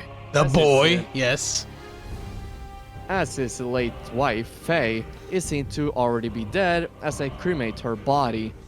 After cremating her body and going out in the woods to train Atreus in the art of hunting, Kratos is confronted by a stranger with godly powers in his home.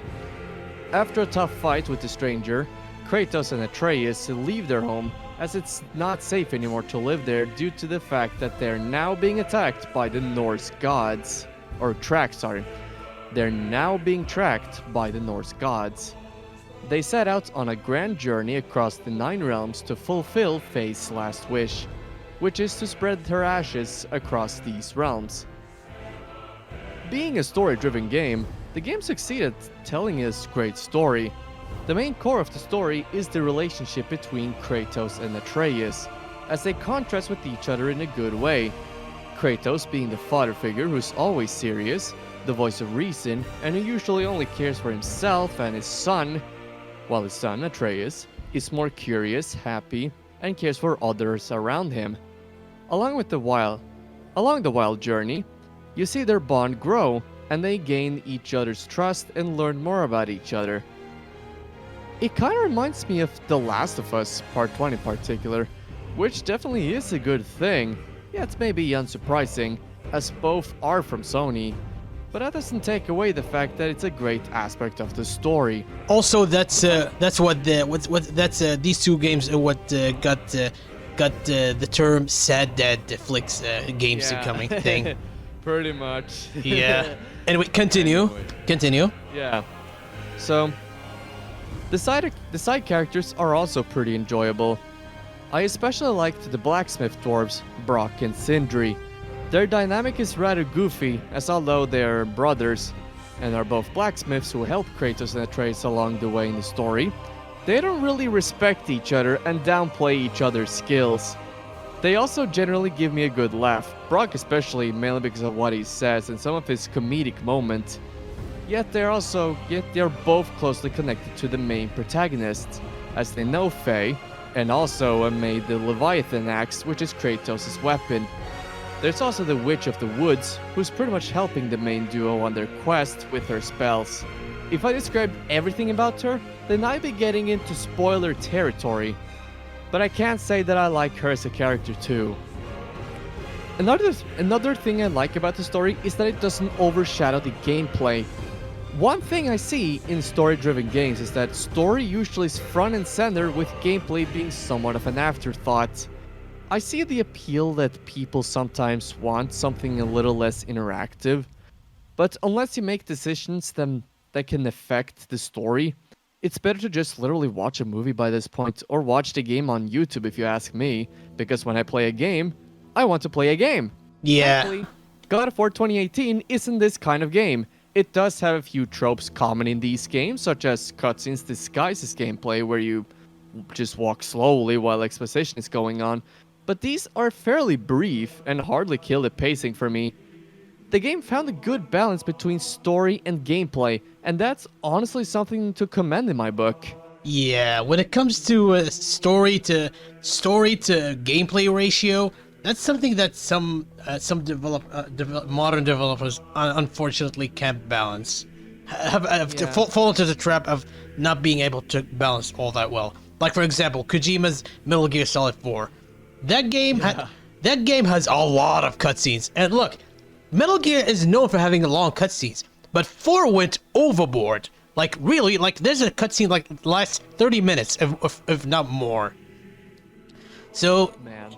Yeah, that's something that unfortunately a lot of developers have a hard time sometimes balance between the two. So I'm glad to know that God of War 2018 managed to balance between those two aspects. Anyway, continue. Yeah. So, as for the gameplay, in addition to nailing the story, God of War also nails the gameplay. Similar to the original games, it's a brawler where you fight many different enemies in the form of gods and monsters. But this time, it's quite different. First off, not only is it about Norse mythology instead of Greek mythology, the combat itself is pretty different. Instead of being lighter and more combo heavy with a zoomed out camera angle, the game is now a slower paced and more heavy game that's from an over the shoulder angle. Kratos also has a different weapon. Instead of the Blades of Chaos like he had in Greece, he now uses the aforementioned Leviathan axe, and now also uses a shield in addition to block enemy attacks. Atreus is also on his side with his archery skills to aid Kratos in combat. Kratos still has some similar moves such as blocking and rolling to defend himself, but overall the gameplay is in many ways different from the old games.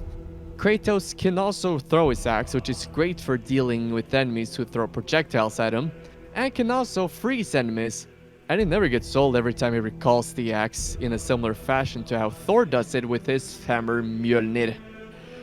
Alternatively, he also fights barehanded. It's not quite as useful as using his axe, and it's more for enemies that can't be damaged by it or when the axe isn't in his hands. Atreus is controlled by an AI, but although you don't control him, aside of telling him when to shoot arrows, he's still pretty helpful in combat, as he can juggle enemies in the air and be a form of distraction for the enemies, and also shoot arrows either by himself or by your command. Kratos also has Spartan Rage, which is his rage mode that's always recommended to use if you're in a tight spot or if an enemy perhaps takes too many hits for your liking. If you time the block button just as soon as an enemy is about to hit you, you can parry its attack and leave your enemy vulnerable to attacks. But if you parry too late, you can get caught off balance and leave you vulnerable, so keep your timing in check. Another thing different from the original games is that the game now has RPG elements.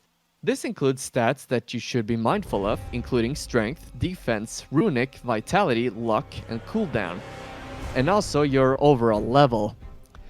Enemies also have a set level, which depending on your stats can either be a breeze or a pain to fight against. There's also status problems that can be inflicted on anyone, including both the player and the enemies for a brief amount of time. This can include frost, which slows down anyone inflicted with it, and blindness, which tampers with your vision. There are also more, but these two are ones that come to my mind.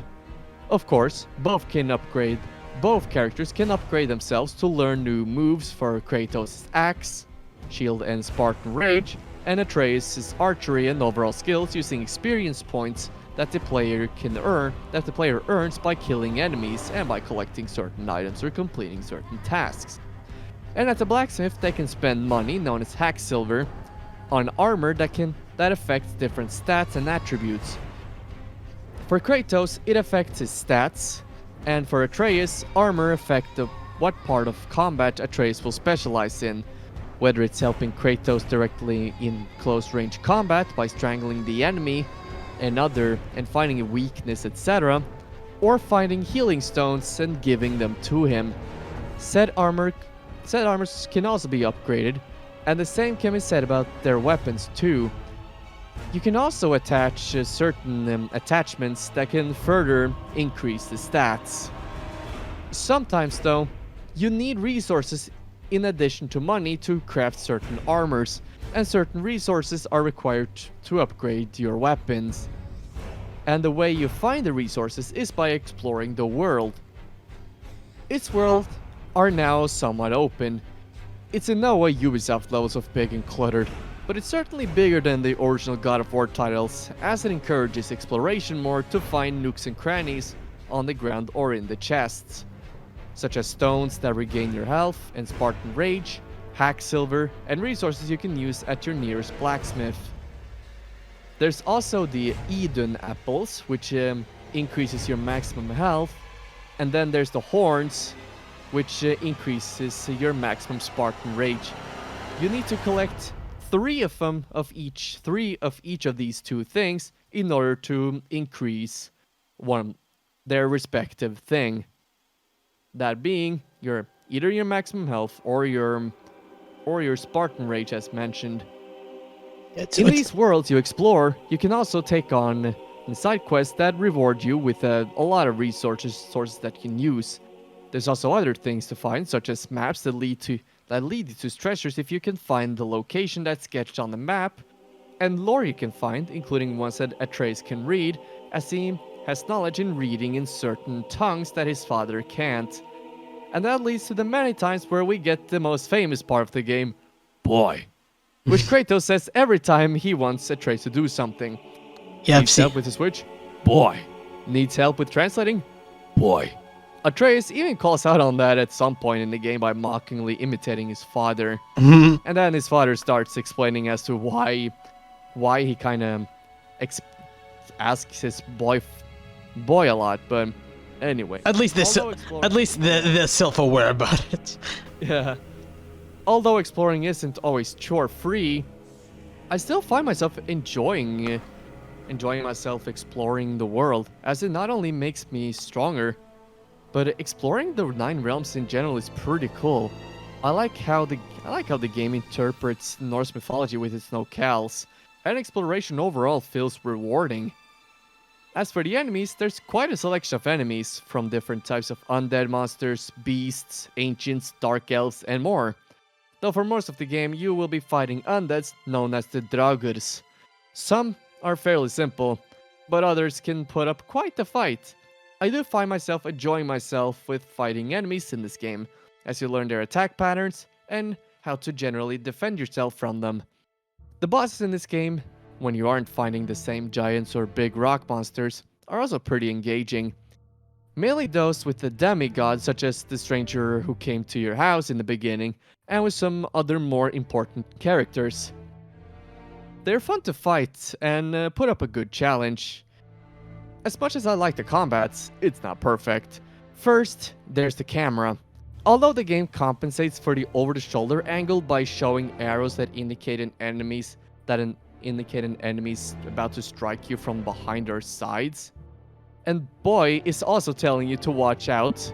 There are times where I get some unmerited hits only because I couldn't see, mainly from explosives, which tells me he could have also told me to watch out for explosives too.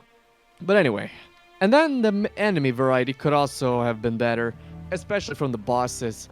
Although I like the fights from the more important characters, as well as a freaking dragon, fighting with the same giant but with different elements gets kind of tiresome. He has the same attacks, and although there are some changes with some of the fights, as there is later a fight with a similar guy that was at least decent, it gets fairly boring to fight the same guy multiple times. I see what you did there with the that freaking dragon. Anyway, continue. Yep, I will. There's also this ancient enemy, which does get repeated a few times, but at least this one isn't as frequent, and they're mostly relegated to some side missions or just an optional enemy you can kill, but still worth mentioning. But with all that said, I still thought the gameplay was damn good, and with the story not overshadowing it, it ensured me that I was having a good time as I was following the story. The next time you see someone defending story-based games for having too little gameplay, tell them to play this game. Presentation. Being a big-budget AAA game by Sony, it's obvious that this game's presentation is stellar. Not just from a technical aspect, obviously, but also from an artistic standpoint. Being from the same team that pushed prior PlayStation consoles to their limits with the God of War series, it's a no-brainer that they do the same with this game on PS4. From a technical level, it's great because the world and characters are all rendered in high detail. There's also some additional attention to detail, with some examples being that you can see wrinkles on Kratos' forehead when frowning his face, and the snow reacting realistically to footsteps. On an artistic level, it also shines. I like the design of the world and characters, especially the architecture built by the dwarves and elves, as well as the green forest and snowy mountains, and all the creatures and characters you see in the game. It's all appropriately Norse, and all makes up for a game that still looks great today, and looks especially nice if you're playing on an OLED TV with HDR enabled, with the contrasting and vibrant colors popping out of the screen. So yeah, but it is a Go ahead. But it is a game that's now 4 years old, so it hasn't aged that much yet. Another detail I like is the camera work. The whole game is as if everything is in one take, and it doesn't cut a single time as it seamlessly changes from gameplay to cutscene. It makes the whole game so seamless, and I don't think I imagined the the game without this seamless one-shot camera work. On the regular PS4, the game runs at a native 1080p at a capped 30 FPS. While on the PS4 Pro, you get the choice of running the game at 1080p at an uncapped frame rate known as favorite gameplay under visuals in the options menu, though the performance itself is rather inconsistent, but I guess better than 30 FPS, I suppose. Or at a checkerboard upscaled 4K at 30 FPS known as favor resolution mode. On PS5, however, the game has been updated to utilize the PS5's power and features. So favorite gameplay now runs at a checkerboard upscaled 4K at an uncapped frame rate, and it hits that target perfectly from what I can see, while favorite resolution now runs at a native 4K while being capped at 30 FPS. For most of the game, I played with favor gameplay, as there's not that much of a difference between the two modes in terms of image quality to my eyes. And playing at 60 FPS is something I can never say no to. And yes, I've played the game on PS5 by the way, so I definitely got a ball-in experience. Nice. The sound is also great. It's grand and punchy. In combat, it helps add to the heavier movements and attacks with things such as the axe hacking through enemies and the impact of an attack hitting Kratos' shield. Although the music isn't something I'd quite call memorable, it at least adds to the atmosphere of the game and helps intensify the game's bigger fights. The voice acting is great, with Christopher Judge playing as Kratos. He does a great job portraying the older and more stoic version of Kratos, and child actor Sonny Suljic playing Atreus also does an amazing job, especially considering he's just a child who was 13 by the time the game came out, and probably even younger during recording. It's overall a great sounding game coming out of my stereo speaker set. So overall, the conclusion is that striking the balance between gameplay and story is hard, but God of War 2018 does it very well, and on top of that, it also reinvigorated life to a somewhat dormant PlayStation franchise, whose last game was God of War Ascension for the PS3 back in 2013, a couple months before the PS4 came out, mind you. Although I admit I haven't quite finished it yet, I have played enough of it to have a good idea of why the game is beloved, and I can see this becoming a classic sometime in the future. It kind of is now, but I'm sure it'll be fondly remembered in the future. With the satisfying combat, great story, exploration and lore, it's for sure a really good game. And I myself look forward to its upcoming sequel, God of War Ragnarok, which I'm definitely gonna get on PS5. I may also consider going through Kratos' Ventures in Greece on PS2 and PS3 as well, while I'm at it. And that's my thoughts on God of War 2018 for the PS Quintuple. Interesting. So it's good to know that the game lives up to its reputation. And I'm glad to hear that Santa Monica Studio finally managed to successfully revive the series after making God of War Ascension and yeah, ever since God of War 3, they were struggling to keep the series relevant and refreshing at the time. Because from what I've heard, the God of War Ascension was kind of mediocre. But yeah, they were running out of ideas and material. So Yeah. the fact that it was dormant for a while and they managed to change it to a different setting, it probably was for the best. Yeah, it sure was. I do kind of wish that Sony would probably re-release these older games outside of 3, which they did make a remaster of in 2015 for the PS4. That they would release the whole saga on modern consoles, just so that people know more about God of War than just his Norse saga. But I overall think that it was a good call of them to revive God of War that way. Yeah, and give it a soft reboot. With 2018. Personally, funny enough, you mentioned the remasters, because I remember the first HD remaster that ever came on 7th gen consoles was God of War 1 and 2 for the PS3. I believe that was the first HD remaster that ever came out.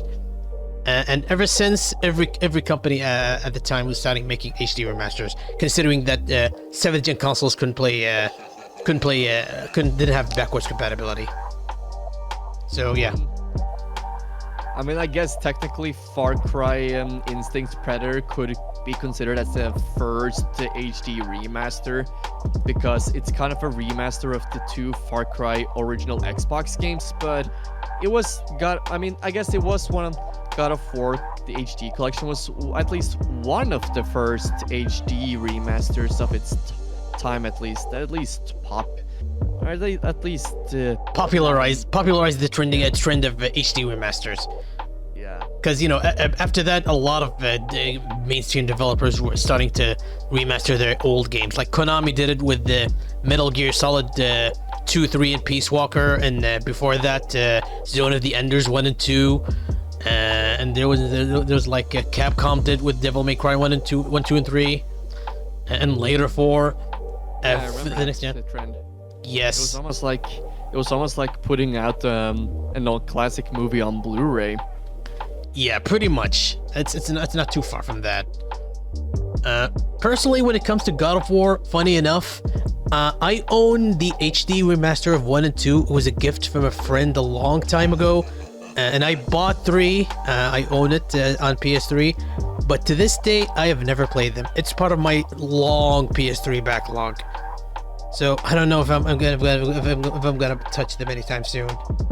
Because there's also remasters of the PSP games, Chain of Olympus and Ghost of Sparta.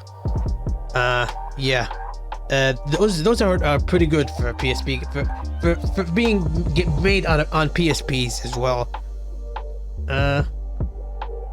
But yeah, from what I've heard, from what he described, obviously the Norse mythology and the storytelling, the what's it called, the mentality, the storytelling, the themes is obviously in the newer games is different from the old Greek mythology games, the saga, because those were about Kratos being angry, mad, and edgy, and having sex with a lot of women. It was definitely more raunchy and edgy. And hornier, because it kind of fits, because the Greek mythology has a lot of horny gods and demigods in them. And there's like one about Zeus having sex with a woman while he's shape-shifting as a goose or a duck or something. It's weird. Yeah. So yeah, it kind of fits, but I'm glad they moved away from that aspect with the Norse mythology games, and giving us a more mature fatherly figure version of Kratos, because it kind of reflects the 30 to 35 demographic of gamers who grew up with the old games. How not many of them are no longer edgy and raunchy and stuff like that anymore. They're most of them are like parents nowadays, and they're no longer angry or on raunchy. And I'm going on a rambling here, but what I'm saying is it's obviously it reflects the current trend with the mainstream games. The new Norse mythology games are obviously more reflective of the current game Landscape. Yes, landscape. That was the word I'm looking for. Compared to the older games. The older games were a product of its time, but yeah, probably nowadays it wouldn't work as well as they were back in 10, 15 years ago. Maybe not. Yeah.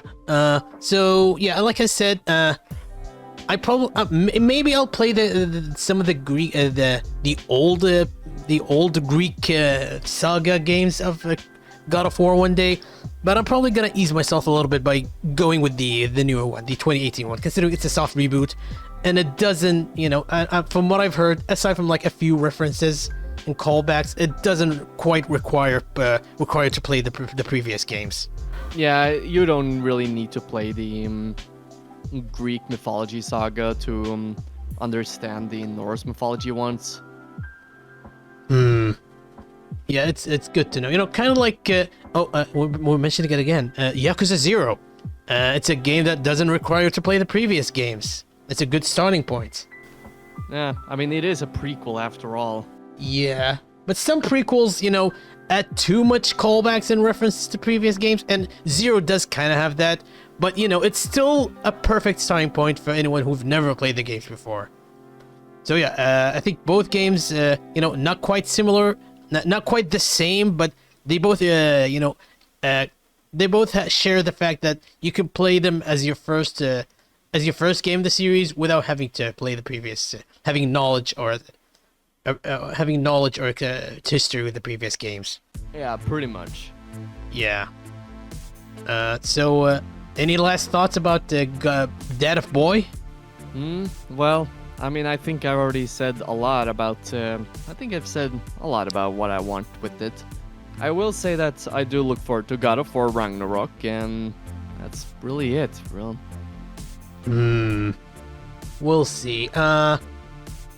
My gaming schedule is a little already set, so once I'm done, I'll be spoilers. I'll be playing, like I said, Doom 64 later on, and once I'm done with that, maybe I'll talk about it in a future episode. And after that, maybe if I have time, I'll play the what's it called? The Klonoa Fantasy Review series, which I also bought recently. So I'm looking forward to that. I played the demo. It looks like fun. I love me a good colorful platformer. After that, maybe I'll try to play the Bayonetta games, maybe 1 and 2 before getting into 3. But yeah, I'm gonna stop right there. I'm gonna be rambling all day, all night. But yeah, God of War 2018. I'm definitely, since I own both of it on Plus and on physical, so yeah, I'm definitely gonna give it a try one day. And your recommendation encouraged me, reassured me that it's gonna be a good game. So I guess that's about it for your pick, and yeah, I think that's about it for this episode of Backlog Banter. But before we go, I think we should start plugging in, you know, doing shameless plugging for your channels and social medias. Let's start with McSentry. You're still with us, right? So yeah, let's start with you. Where can you find you on the internet? You can find me on Twitter. I have a Facebook page. I'm also on Instagram and of course Discord and YouTube. They're both as McSentry, right? Yeah, I have a it's mix. Hold on, let me get to my Instagram. My Instagram is _McSentry.ytp_. My Twitter is McSentryYTP, and then my Discord is always McSentry. What about your channel? Your channel is simply McSentry, right? Yeah, just McSentry. It's just copy and paste the link. Oh yeah. Okay. So we at least know where we can find you on the internet. What about you, DarkSparkish? Where can we find you on the internet? So you can first and foremost, I am very active on Twitter. You can find me there with my username at DarkSparkish, and then I also, of course, have my YouTube channel, which is where I upload whenever I feel like it. It's been a while, but I may get to it at some point. Oh yeah, the last time I've heard you were working on that into the Spider-Verse YTP. Yeah, I mean, I'm kind of sitting on that. Maybe I'm finished, who knows. Oh, I'm still working on my Ashen's YTP at the moment, even though I haven't really done much at the moment. I've saw snippets of that on the Discord server of the YTP Hangout. And I think it's no secret, I'm also working on a YTP. It's a source that I'm gonna cover once, but it's a source I've always wanted to cover for a while. Secret? McSentry knows it, but please don't mention it, because I want to keep it a bit of a secret. Those in the YTP server knows about it, but yeah, I'm gonna keep it a secret for now. Fair enough. Yeah. I'll try my best to finish it in the span of a month. So maybe at mid-September, expect to see it. So yeah. I guess that's about it for this episode of. Let me. Oh, here's the thing. I've been working on a closing catchphrase. Closing catchphrase to finish this podcast. So let's give it a try. So I guess that's it for this episode of Backlog Banter. Until then, this is SerialK saying, make the most out of the excess and live your damn best. So yeah, take care, guys. Bye.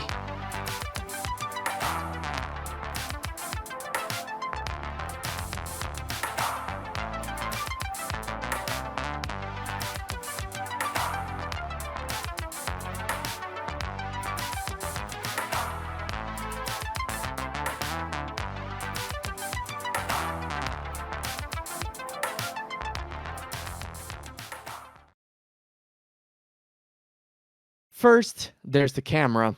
Although the game compensates for the... Looks like car horns are going on in the background. Oops. Never mind. No, it's okay. That's cool. Okay. Fuck!